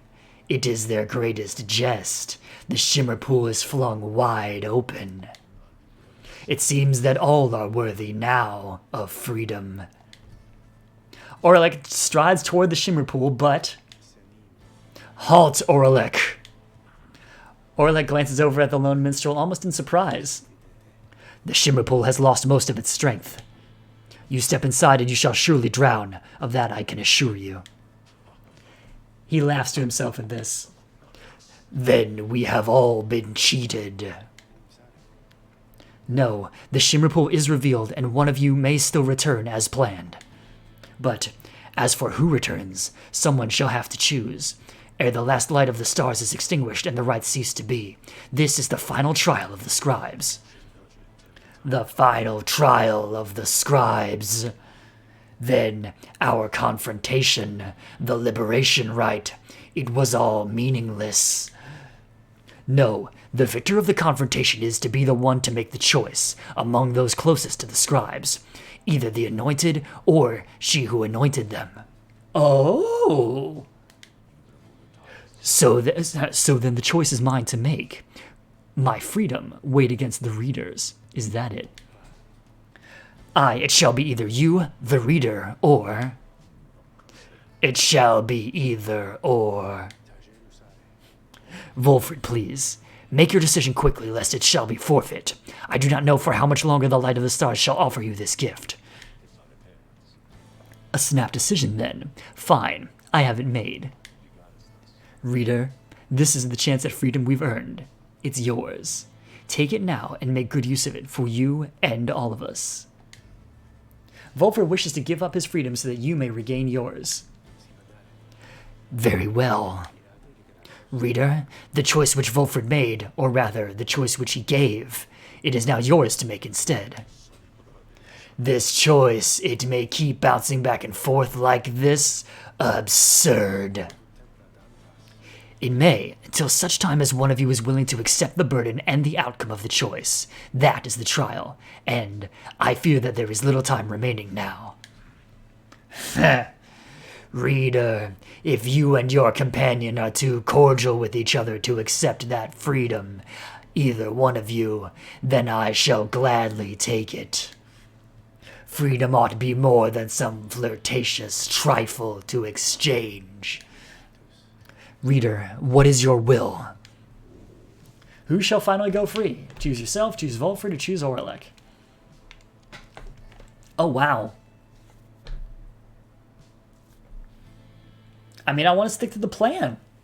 Because if I free Volfred, then society comes tumbling down, and then the rest of us get to go back anyway, right? I don't see a reason not to. Besides, if he leaves, then Orlek and Tizo and Faye and I all get to hang out together. And that'll be rad. Exactly, I can't leave Tizo behind. And I can't choose Tizo, so there you go. You are decided. You have chosen Volfred. He looks at you with some astonishment. Volfred, sir, do you accept the reader's choice, or shall you make another? Well, Orlek might not be excited to hang out with you. Well, he's intrigued by me. It's Volfred he really doesn't like. Yes, I accept the reader's choice in this. I thank you from the bottom of my heart, and I'm afraid I don't know what else to say. Then it is done. You see a look of genuine surprise flash across Volfred's face, and then he is gone. You gave a chance of freedom so that Volfred may yet have his. May he return in glory. Godspeed, Volfred de Sandalwood. By the Scribes, no stars remain aloft. The cycle of the rites. It is finished. The Commonwealth. What shall become of it? What shall become of us? Nightwings. The opportunity to gain your freedom from the downside. Was it not enough?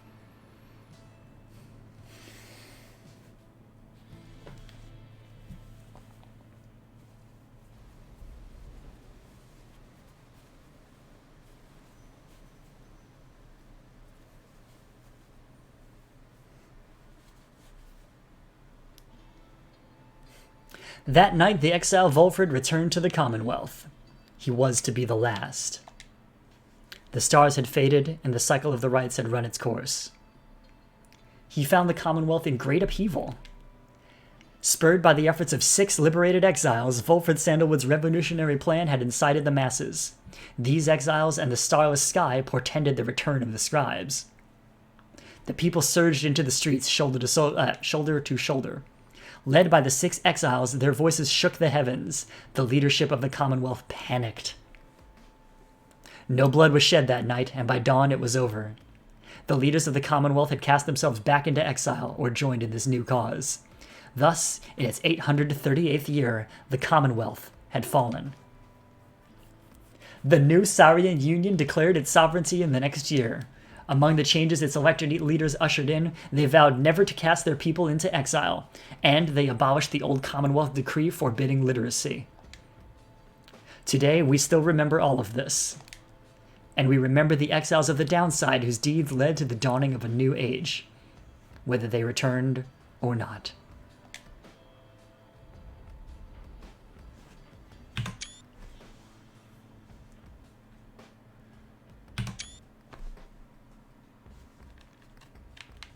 Oh, I can see what happened to people. That's cool.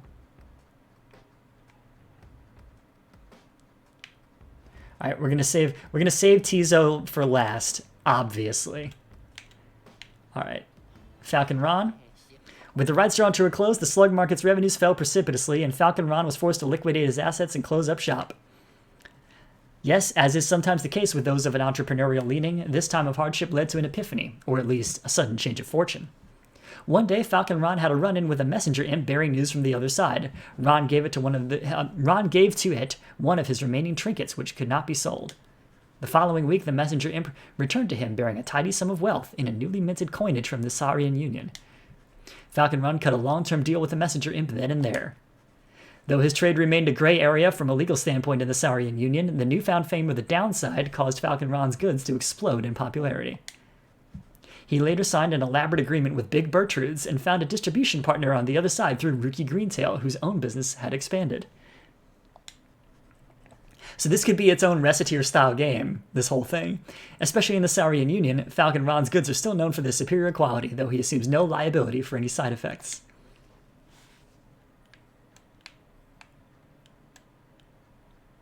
Good for him, indeed. All right, let's go through some of the antagonists.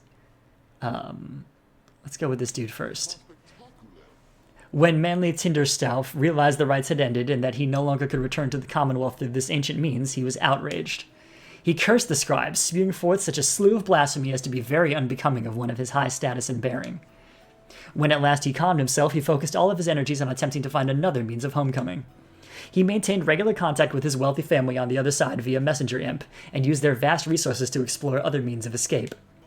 He tried using an elaborate pulley system. He attempted to retrofit a flying black wagon with superior propulsion. He tried an imp raft, a hot air balloon, even prayer, the last refuge of a scoundrel. Nothing worked. There was only one way to escape the downside, and now it was gone. Tinderstauf bankrupted his family in these vain attempts. At last, such was his shame that he retreated to the teeming woods of the Black Basin, to Cinderroot. There he yet wallows, complaining to his comrades of the chastity who still put up with him, either about his own misfortune or the latest news from the other side. Poor James. All right.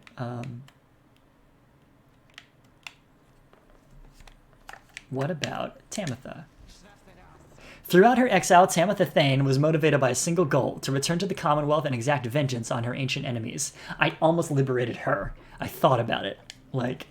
When she realized the rites had ended, and that she would never see her mountain home again, she nonetheless remained determined to aid her people however possible.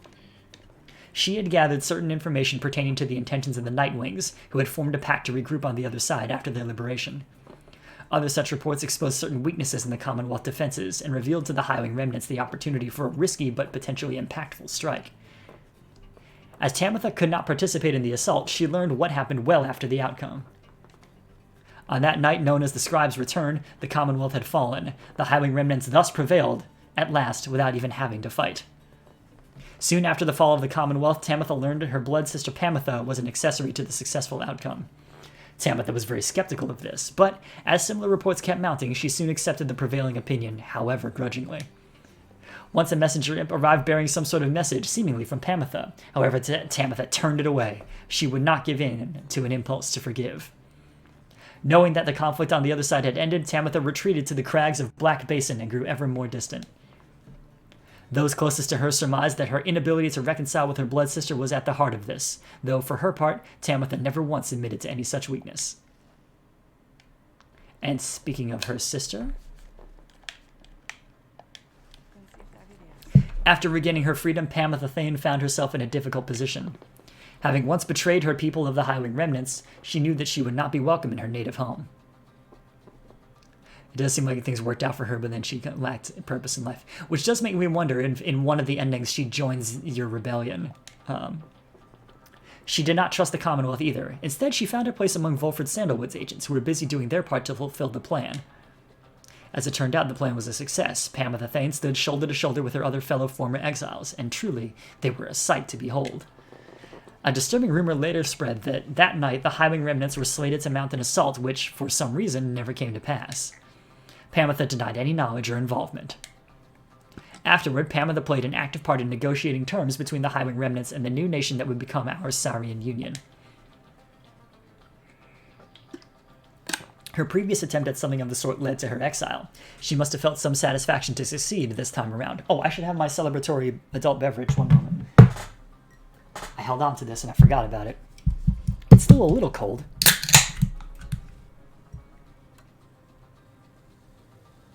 But I was so busy I didn't get a chance to crack it open.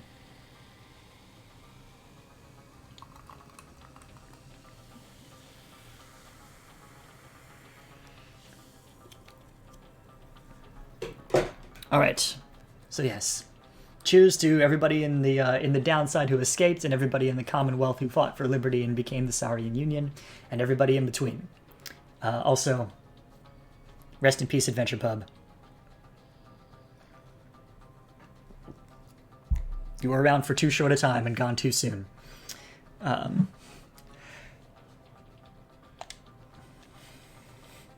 Someone with whom she kept in contact was the bog dweller called Big Bertrude. They would discuss all sorts of matters long into the night, and sometimes hunt together too. Sometime later, Pamitha had an unexpected run-in with Rookie Greentail, with whom she had spent a fair amount of time while traveling with the Nightwings. Under these new set of circumstances, it turned out the two had more to talk about, and rather more in common. Ooh. They would often put to test which one was able to outdrink the other. Heck yeah! It is unclear as to which one of them prevailed in this contest in the end. One day, Panther received an invitation to return to the Highwing Remnants, where she was to be fully pardoned. She held out a hope that she might see her blood sister Tamitha there, knowing full well that Tamitha did not regain her freedom. Tamitha did later learn that Pamitha was welcomed back by their people. However, she never responded to her blood sister's attempts to contact her. Pamitha, in turn, did not expect forgiveness from her at any point. Nonetheless, she kept on trying to reach out, she said, just to ruffle up her feathers a little bit. Later, when asked, Pamitha Thane admitted she felt as though she had no home to call her own. This was during an interview conducted amid an extensive trip abroad, for she had traveled thousands of leagues beyond the bounds of the Saurian Union. Pamitha continued to journey thus, citing that it reminded her of when she was younger and could fly unfettered. Okay. Oh, what about the... Let's see here. Well, let's get some of the ones we don't like out of the way. Let's get the cop out of the way. After the final liberation rite, Lendl refused to believe that the rites had truly ended. He would sit there night after night, staring into the blackness of the sky, awaiting any kind of sign that he might gain another chance at freedom. And yeah, I think Pamitha's okay. She got to be adventurous, even though she didn't really feel at home anywhere else. That's when you feel at home on the road, you know. But again, I would like to see a playthrough where Tamitha and Pamitha are reunited in the Commonwealth. No such sign ever came. His fellow accusers started to express concern for him. Survival had become their top priority once liberty had slipped from their grasp. But Lendl dismissed them as weak fools. He insisted rather forcefully that any evening now the stars would shine for him again and mark the way toward his inevitable freedom. He was, of course, mistaken. The others in his triumvirate were left with little choice but to abandon him. After that, the exile known as Lendl the Liar was never seen again. Yeah, Hanapanga's got it. You don't deserve freedom, jerk. However, there have since been sightings of a bedraggled demon who wanders the downside and bears Lendl's cruel countenance, suggesting that he yet lives. Go waste your time doing nothing. Sounds good. Ooh, so harsh. It's rare we see this side of Hanapengu. Okay, let's see. Other people I don't like. This snotty son. Oh, I like the dad. As the cycle of the rides drew to a close, it grew evident that a chance at freedom from the downside had forever slipped from Dalbert and Almer Oldheart's grasp. Thus, they and the exiles of the Fate returned to Jumura Valley. There, they struggled to get by, as exiles of the downside tend to do. He was mean to Tizo. Sometime after the rites had ended, the Oldhearts at last heard the news that the Commonwealth had fallen. This was well after the fact, of course, but it brought old Dalbert great joy. Despite his forthright manner, he had no love for the nation that cast him down, along with his son. Dalbert Oldheart passed peacefully in his sleep before the next new moon. Poor guy. In his final days, he implored his son to undertake a pilgrimage to the Scribes. Almer never shared his father's view of the Scribes, but respected Dalbert's wishes, and so, after a period of mourning, Almer began a new journey. One day during his travels, he ran almost headlong into another exile after paying homage at the spring of Jomur. He was stunned to find that this was none other than the one he knew as Faye, from their days as adversaries in the rites. Faye was overjoyed to see him, though Almer was unable to bring himself to understand why. Yeah, he was already, I mean, you can see, he had quite a few gray hairs in his fur. Eventually, of course, he did, and they remained together, growing ever more accustomed to their new lives in the downside. Aw, they made their friends. Not a day went by that Almer Oldheart did not think about his father, give thanks to him, and speak to him, at morning and at night. Would that the stars yet shone, for surely Dalbert's would be there among them, smiling down at his son and watching over him and his kin. New shit? Maybe. I don't know. Alright, and let's see what would have been the bad timeline.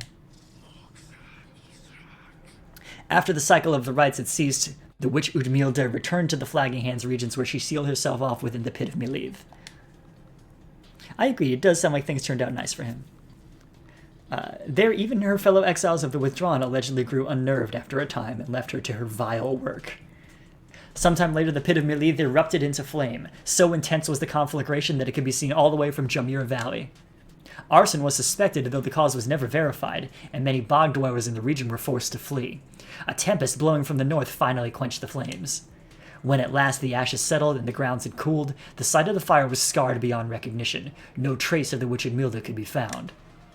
As for the contents of the pit of Milith, which notably included a profane object thought to be the remains of Islach, all of it was gone as well. Back in the Saurian Union, Udmilda's repeated threats of the return of Islach were thoroughly investigated, and no credence was found to any of her claims. I wonder if you really can't get the bad ending if Udmilda gets liberated while still being a devout follower and such. I don't know. All right. Let's do... Yeah, no, botch summoning indeed. All his life, Sir Deluge has fled from one danger only to find himself facing another. He had escaped the war-torn waters of the Sea Dominion, he had escaped the blood border of the Commonwealth, and now he had escaped the rights. After the rights had ended, many exiles wrapped up in the ancient test were crestfallen, as their last chances to return to their homes vanished along with the stars above. But Deluge didn't mind, for this outcome meant that at last there was no burden of responsibility weighing down on him. While most of his fellow exiles of the Pyre hearts yet longed for the waters of the Sea Dominion, driven as ever by their impulses toward conflict, Deluge settled down. With him remained one of his companions, one Lady Seagrass, who had taken a liking to him for some reason. I don't understand why. Reportedly, they disappeared into the waters of Worm Gulf, which may begin to explain the significant increase in worm population observed in the vicinity. Ooh! Not somebody I think needs to have a whole family, but what do I know? You'd think that'd be too much responsibility. Yeah, let's do Barker. Yeah, Barker Ashpaws never had much interest in returning to the Commonwealth, for he always found its bylaws to be stifling, so when the rights ended, he didn't care. At first. He soon grew very bored. The rights had given his life a certain sense of structure he'd always needed. He missed the raw anticipation of it all. He decided to continue conducting the rites for the thrill of it. He bent some of the rules and replaced some of the objects, but it was close enough. His packmates, the Dissidents, proved more than happy to participate, and thus they ran against each other back in Jumura Valley. Awesome. Gradually, other exiles familiar with the rites as well as those who had not heard of it at all, started to take an interest. They ended up giving Barker Ashpaws some healthy competition. His old feud with Rookie Greentail ceased meaning anything to him, and he forgot all about it amid his new pursuits. Ultimately, even Barker Ashpaws, who had led such a directionless existence to that point, found something of a calling through the rites. Whether he took the rites less seriously than any other exile of his time, or more, was oft debated by those who watched him work. So he started his own league. I love it. Alright. Let's see this dude. Once it became clear to Ignarius that the rites were drawing to a close, he knew that it was time for him and the Templars to call it quits. But first he and the Templars decided to celebrate, and that they did for many, many nights. The revelry did eventually subside. The exiles parted amicably and went their separate ways. He roamed the downside then, searching for some meaning in his life, sometimes taking odd jobs requiring his brute strength. He never remained alone for very long, and took on many lovers in his time. However, he sometimes thought about the one he had called Curlyhorns, and what became of her. Though his glory days as the most powerful conductor of the rites had long since passed, he always enjoyed the fearsome reputation he had cultivated at that time. Alright, what about Orlek? Because now we got nothing but Nightwings left, so... After the Shimmer Pool closed for what would be the last time, Orlek looked around him, in the flickering light of the Nightwing's still-burning pyre. He then turned to the fall of Solium, and looked up toward the black, starless sky. He cursed the 8 scribes then, one after the other. Yeah, I'd say he did well for himself. After that, he strode forward towards the waters coursing from the side of Mount Alodiel, and without hesitating, he cast himself down. Whoa. Orlek's body was never recovered. The drop from Mount Alodiel does not appear survivable, though Orlek did survive it once. That time, however, he was filled with fury. Such was the betrayal he had suffered when his fellow exile claimed his rightful freedom. This time, Orlek was filled with nothingness, and chose to leave the downside in the one way he knew he still could. I don't think so. He might have survived, and if there was a sequel, I'd bet on it. But the other Nightwings who were witness to this never forgot what they saw. All right. So let's see what Hedwyn was up to. After his liberation, Hedwyn was instrumental in the events leading to the fall of the Commonwealth and was vital to the outcome of the plan. The peaceful outcome of the Scribes' return was attributed to several key factors. One of them was the underlying ambition of the plan itself. Oh, okay. Fair enough. Hanapengu knew that one in advance. All right. Another was Hedwyn's visibility among the people in the streets. Identified to be a liberated exile, he was believed to be Golgolathanian reborn. More importantly, however, was that one of the winged harps of the Highwing remnants accompanied him. She was later identified as Fikani Shang. Oh, a harp for whom Hedwyn cared deeply. They were separated when Hedwyn was exiled. Their bond was symbolic of what was at stake that night and proved vital to the peace that followed. In all of his days as a leader in the Sarian Union, Hedwyn oft confided in his friend Jodariel. Despite her intense manner, there was no one whom he trusted more in times when circumspection was required. Hedwyn would often think back about the vow he made at the beginning of his quest for freedom. Although he cherished all the friendships he made, he had pledged to Jodariel, Ruki, and the Reader of the Nightwings that they might all be free again together. He had broken that vow, for in the end not all of them were able to return. A terrible guilt over this darkened his mood for a time. Everybody had the chance. I chose not to. It's okay, buddy. However, the others whom he still knew lifted his spirits, much like he had often lifted theirs. All of the Nightwings knew the stakes. While the others who stood with the Nightwings were not all able to remain in contact thus, Hedwyn thought of each of them often, and so, in turn, did they often think of him. Alright, oh, hey! What became of, After the cycle of the rites ceased turning, records of what happened to the Black Wagon of the Nightwings become inconclusive and contradictory. Some accounts suggest that the exiles of the Nightwings who remained in the downside continued to make use of the Black Wagon as their place of shelter and their means of travel. However, there is no record of what happened to the wagon's contents, such as the Book of Rites, or the Beyonder Crystal, said to be haunted by the apparition of Sandra the Unseeing. One possibility is that, when the lone minstrel took his leave, he took the Beyonder Crystal with him, for he was thus obliged. By this line of reasoning, however, the Black Wagon itself should have been taken also. Others remain skeptical that the Beyonder Crystal ever existed, or rather, that the visions that it granted were anything other than the result of an active imagination, or a fever dream. The bog dwellers of the southern bogs offer still another explanation, for they are familiar with binding enchantments. If there existed such an object, in which the Sisters of the Arch had been expelled for more than 800 years, then the enchantment could have expired along with the light of the stars. What this would have meant for Sandra and the Beyonders is difficult to say for certain, other than it may have meant that they were finally released. Nevertheless, the fates of Sandra and the Beyonder Crystal remain unknown. Yet those exiles of the Nightwings who claim to have seen this apparition all spoke of her with degrees of reverence, or perhaps a little fear. Good for her getting out. Alright.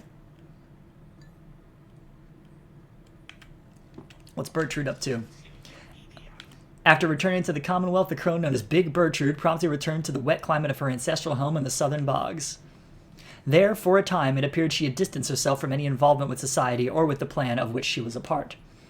We know now that she worked diligently toward the goals outlined by Sandalwood, yet well outside the notice of even those who watched her movements closely. For example, she printed notices spread throughout the streets about the night of the Scribes' return. Those were all her doing, yet no one knew until she owned up to it much later.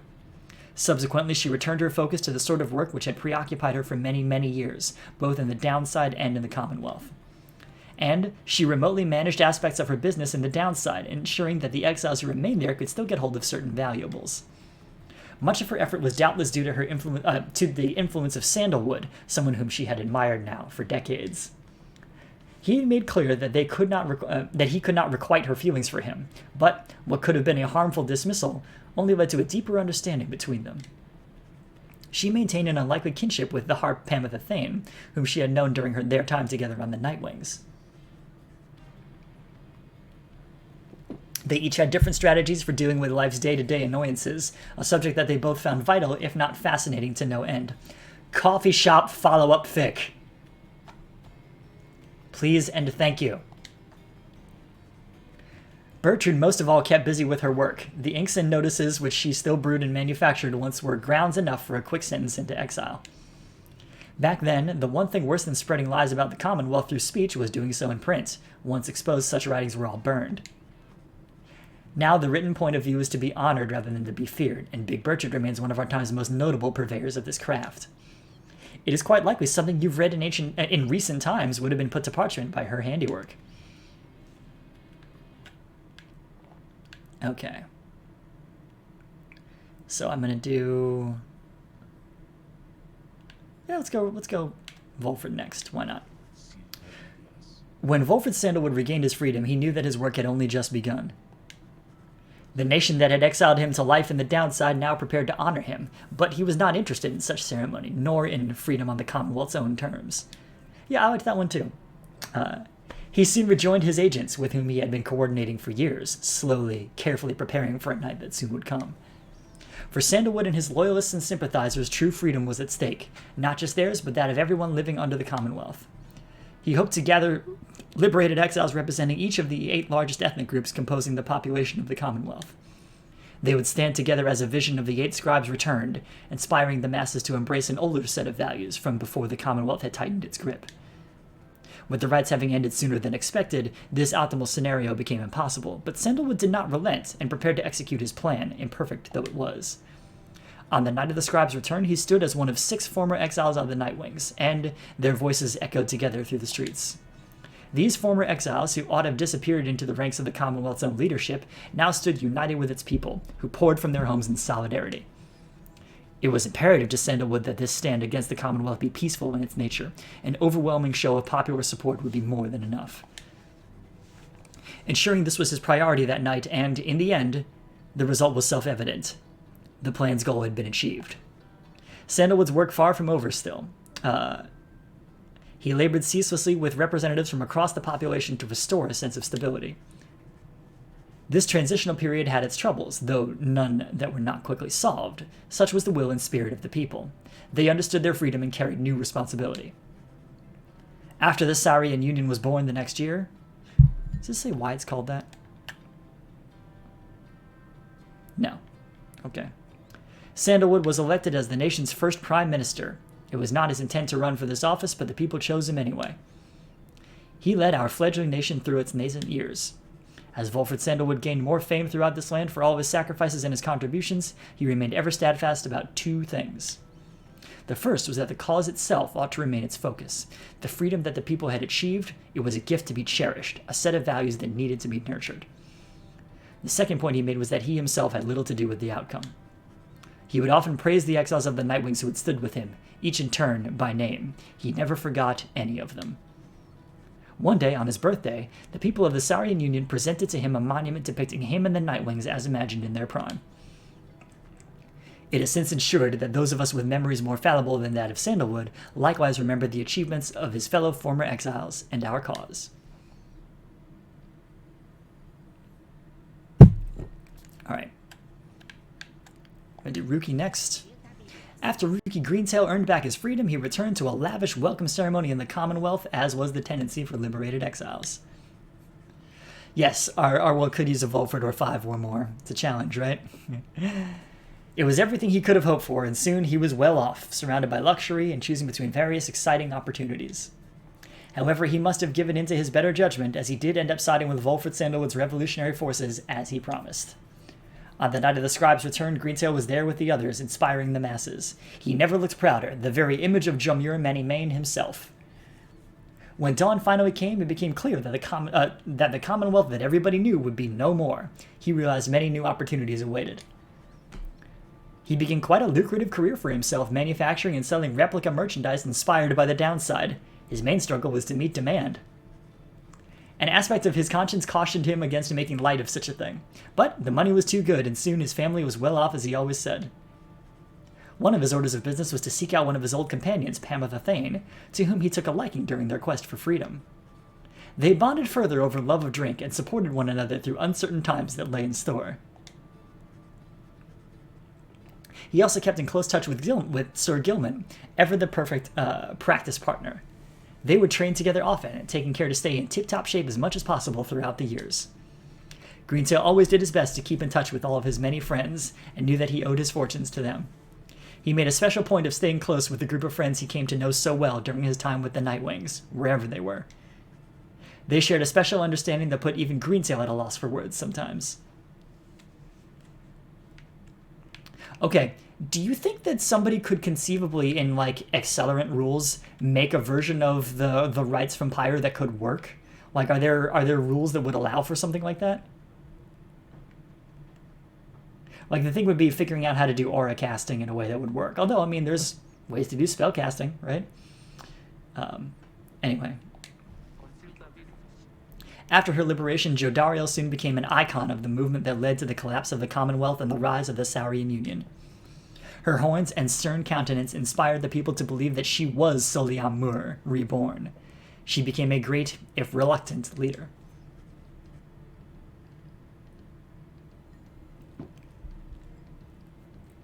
In the uncertain times that followed, Jodariel's seasoned expertise often came into play both in matters of security and of taste. And of state. Similar lettering. For instance, she conscripted and trained a team of volunteers in public safety.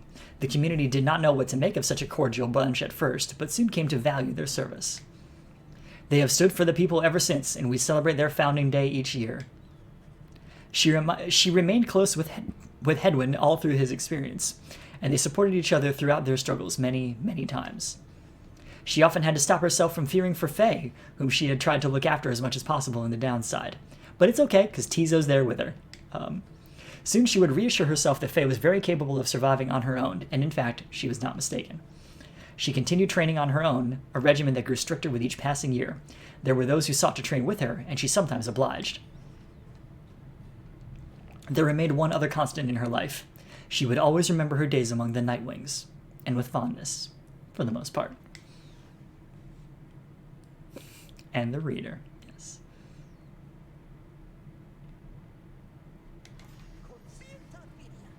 When the worm Gilman returned to the Commonwealth, he believed that he had regained something even more important than his freedom, his honor. Gilman relinquished his knighthood and gained an opportunity to serve as captain on the Blood Border. He was not interested in fighting any longer. Yet, as is sometimes the case with those such as he, a circumstance soon came about in which there came a need for him to once again make use of his military training. Thankfully, however, the Scribes' return ended peaceably. Gilman was on edge throughout the night, expecting violence to erupt at any moment, but the moment never came. Yes, we're going to get to them. I'm going to do them second to last. Or nearly last, we'll see. Because I figured theirs will probably close everything out. So, when the matter was at last put to rest, then Gilman truly knew his time as a knight had ended. He declared to all those in earshot that he would never fight again. Unless, of course, there arose some other extraordinary set of circumstance, again requiring him to fight. But he certainly hoped not. He still trained regularly just in case, especially with his fleet-footed friend, Ricky Greentail. From time to time, he would seek guidance from one of his former comrades, Big Bertrude, much his elder, and a wellspring of perspective on his life decisions. Aww. He was always grateful for having studied under the reader of the Nightwings, without whom he would never have completed his penance. Because of this, and perhaps because they were on opposite sides of the world now, Gilman dedicated his life to her. By that point, he had long forgotten about his days under the leadership of Sir Deluge, his former commander. Breaking free of his abusive leadership was the first step toward gaining a bit of self-respect. Heck yes! Gilman never did return to his homeland of the Sea Dominion and was content to lead a monastic life on a small residence in the hills. It was just high up enough to make him keep striving to conquer his fear of heights. Other than that, an intense daily training regimen and the occasional visit from an old companion was more than enough to keep him optimistic and engaged. He knew by then that honor was not something to be won, but a contract with oneself to be renewed each day. Alright. I actually think I'm going to do the bards last, and we'll do our real heroes penultimately. Long after the rites had ended, Faye admitted that she knew well before the fact that she would not be going home again. At least, she had a very strong feeling. She ended up not minding very much because she had little to return to in the Commonwealth. Her sense of home had changed. She took to wandering from one celestial landmark to the next, even paying homage to the 8 scribes, who she believed had influenced all that transpired. She was no stranger to traveling alone, but was always happy to have company. Among her friends, she always remained close with Tizo, who, more than anyone, could always make her laugh. Though they could not see each other any longer, Faye often thought about Jodariel and spoke to her as though she were there. Faye tried never to make a decision without first consulting her idea of what Miss Jodario might say. Whenever she felt genuine doubt, which was not very often, she sought out the reader of the Nightwings. If there was anyone whom she trusted as much as the Scribes, it was her. One day, she encountered one of her former adversaries, one called Almer Oldheart, who had served the Fate. She remembered him much more than he did her, though only just at first. Their shared experience in the rites and their last different points of view about the Scribes formed the basis of what grew to be a long-lasting relationship. Faye was always devoted to her faith, but more so to her friends. Her gentle manner and unwavering conviction often helped them brave life in the downside, both with courage and with grace. And now, the moment we've really been waiting for. Once the rite had ended, the Imp Tizo had a job to do, quite unlike most exiles trapped forever in the downside. The lone minstrel asked that he watch over the Black Wagon, which the Nightwings had used extensively for travel and for shelter all throughout their quest. Tizo obliged, for he knew that wagon, as well as its drive inhabitants, perhaps better than anyone.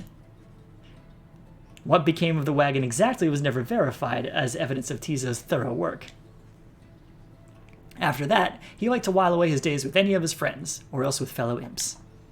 He would visit his friend Faye at every opportunity. She was among the few who could consistently interpret what he meant, and they were always close since first they met. Volfred Sandalwood would sometimes send him little gifts, all the way from the downside. Or all the way to the downside, I guess. Despite the insurmountable distance between them, their friendship proved more than resilient. He often chirped about the reader of the Nightwings, with whom he built quite a rapport. The reader understood him perhaps better than anyone. All of the Pengu hearts in the chat for Tizo right now. Indeed, Tizo would often express wistful gratitude for all of his time with the Nightwings and their many adventures throughout the land that was always his home. Other than that, Tizo would sometimes help interpret for messenger imps relaying news to and from the Saurian Union. Despite having gained significant celebrity abroad, he never let it go to his head. He's a stand-up guy. And he would go fishing in the Sea of Silvis at every chance he got. What a guy. Oh, they're separate.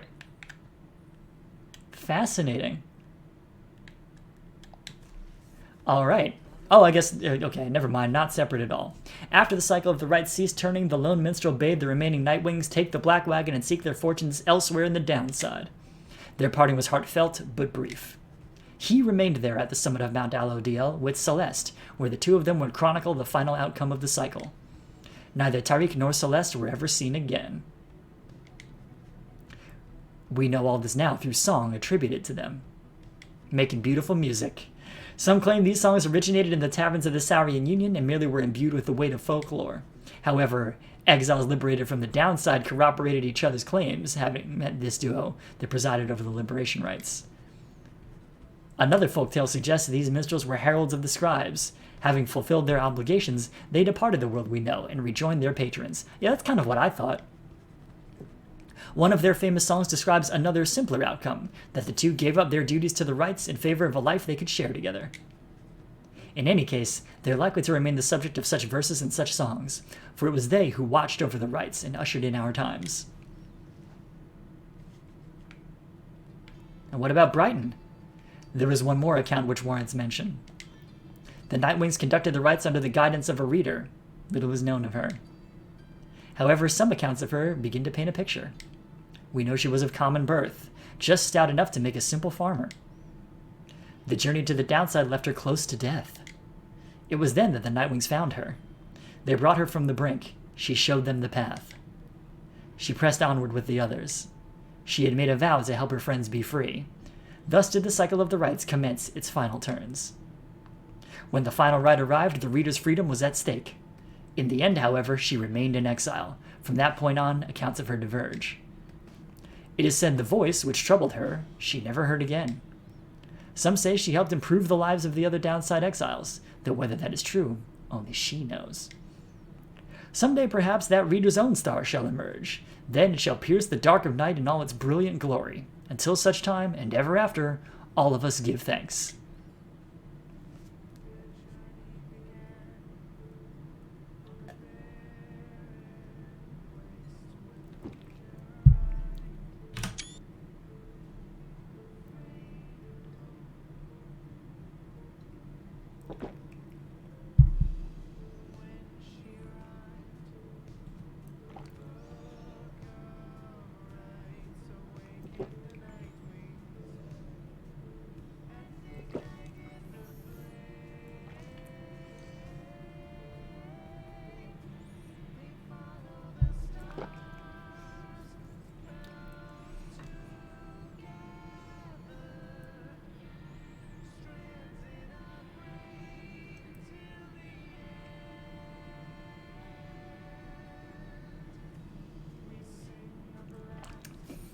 Hanapengu points out, most importantly, things seemed great for Tizo, so all is well.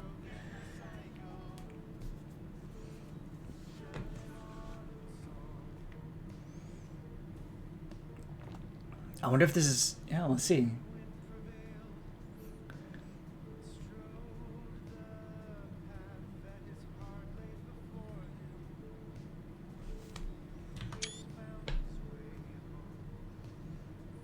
Oh, this is interesting.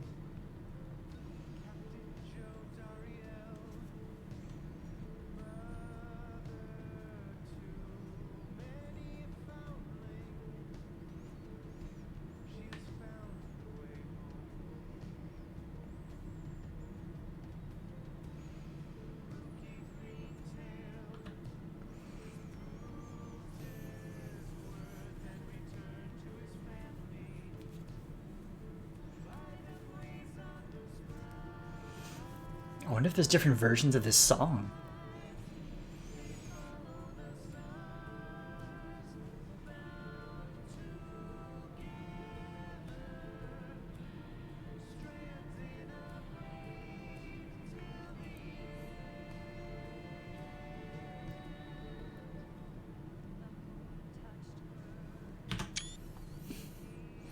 Oh! Look at how cute.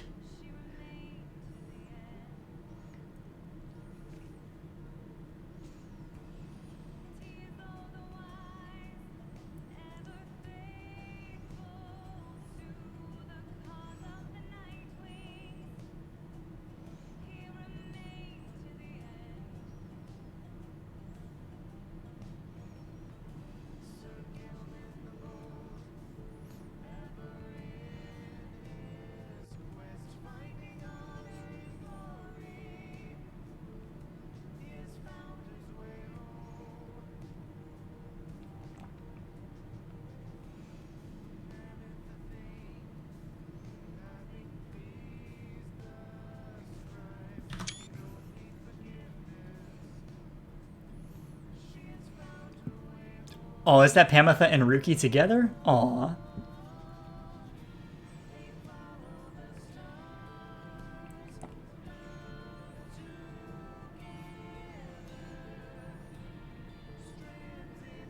And me as voices for all of their dialogue.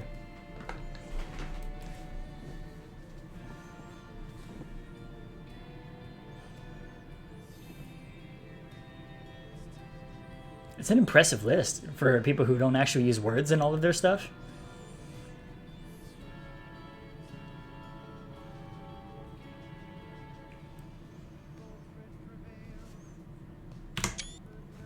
Aw. See? They ended up at least having a fulfilling life together, even if they were just friends.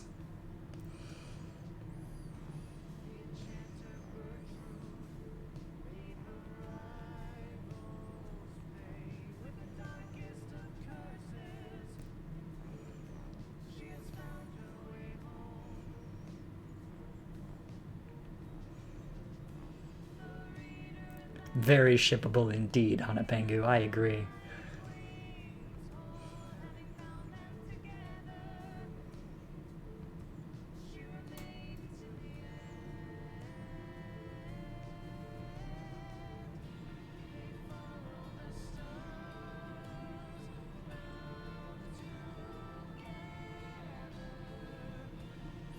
Regardless of what they were to each other, indeed clearly happy together. Exactly. And beyond that, it's none of our business. Awesome.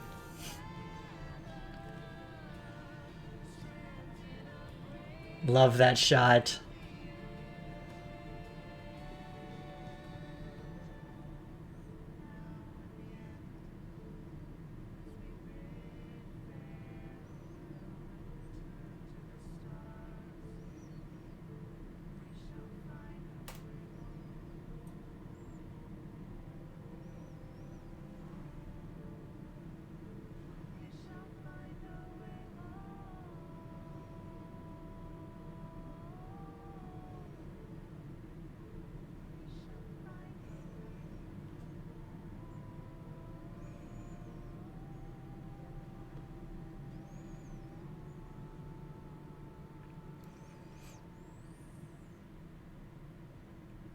Ooh, what's this at the end?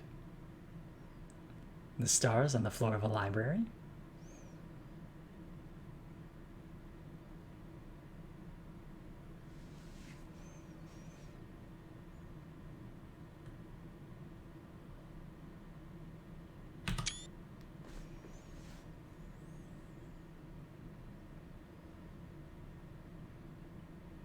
Intriguing.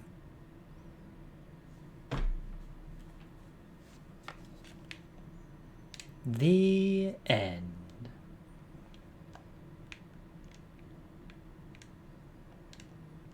"2017. I'm a little late to the party on this one, but I could be later, certainly." Okay. So, the friend of mine, the dear friend of mine who requested this game or suggested this game as a game I play on stream, just asked me, was Pyre indeed a great game? Categorically, yes. On every level, absolutely phenomenal. Wow, I just messed that up. Absolutely phenomenal. Totally good. A phenomenon, perhaps. So yes. So that's Friday's stream. I have some other stuff that I need to play for tomorrow for being on the podcast, but I guess I could play part of that, but I haven't tested it out yet, so I don't know. So this was done by request, and I have ideas for other stuff, and I can put it up on socials on a poll and such. But if you in the chat have any suggestions for another game that I should play on a Friday night, a good engaging game, maybe one that involves me having to voice some dialogue, something exciting and kind of can be a big focus for a couple of weeks, that would be very cool. I have literally thousands of games yet to be played. The only thing I would say is not a horror game, because I do those on Sunday nights now, and I've been doing Ring Fit on a bunch of the other days. So,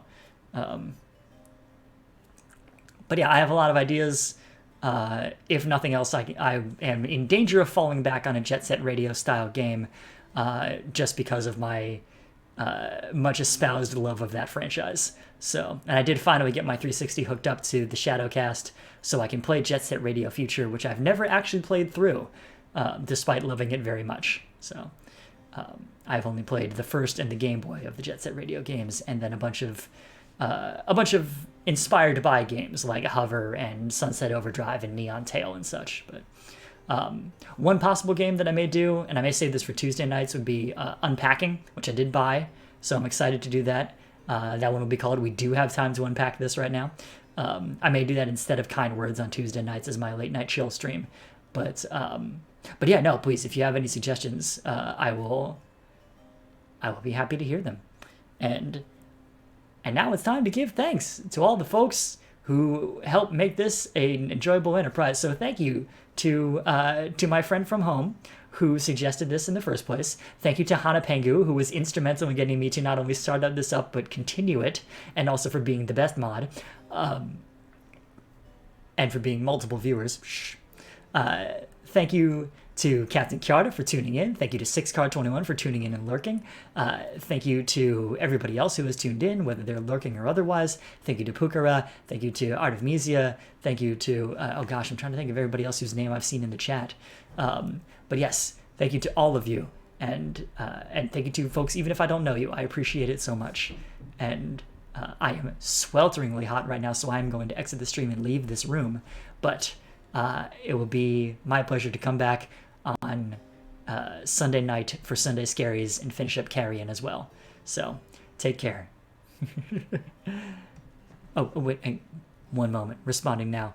I do talk about it enough that I should do a run of whenever the Jet Set Radio game I like best. Maybe. We'll see. I streamed it forever ago, back before I was really pushing to have a following and stuff, and I got no viewers, so we'll see. We will see. All right. Take care and have a good night.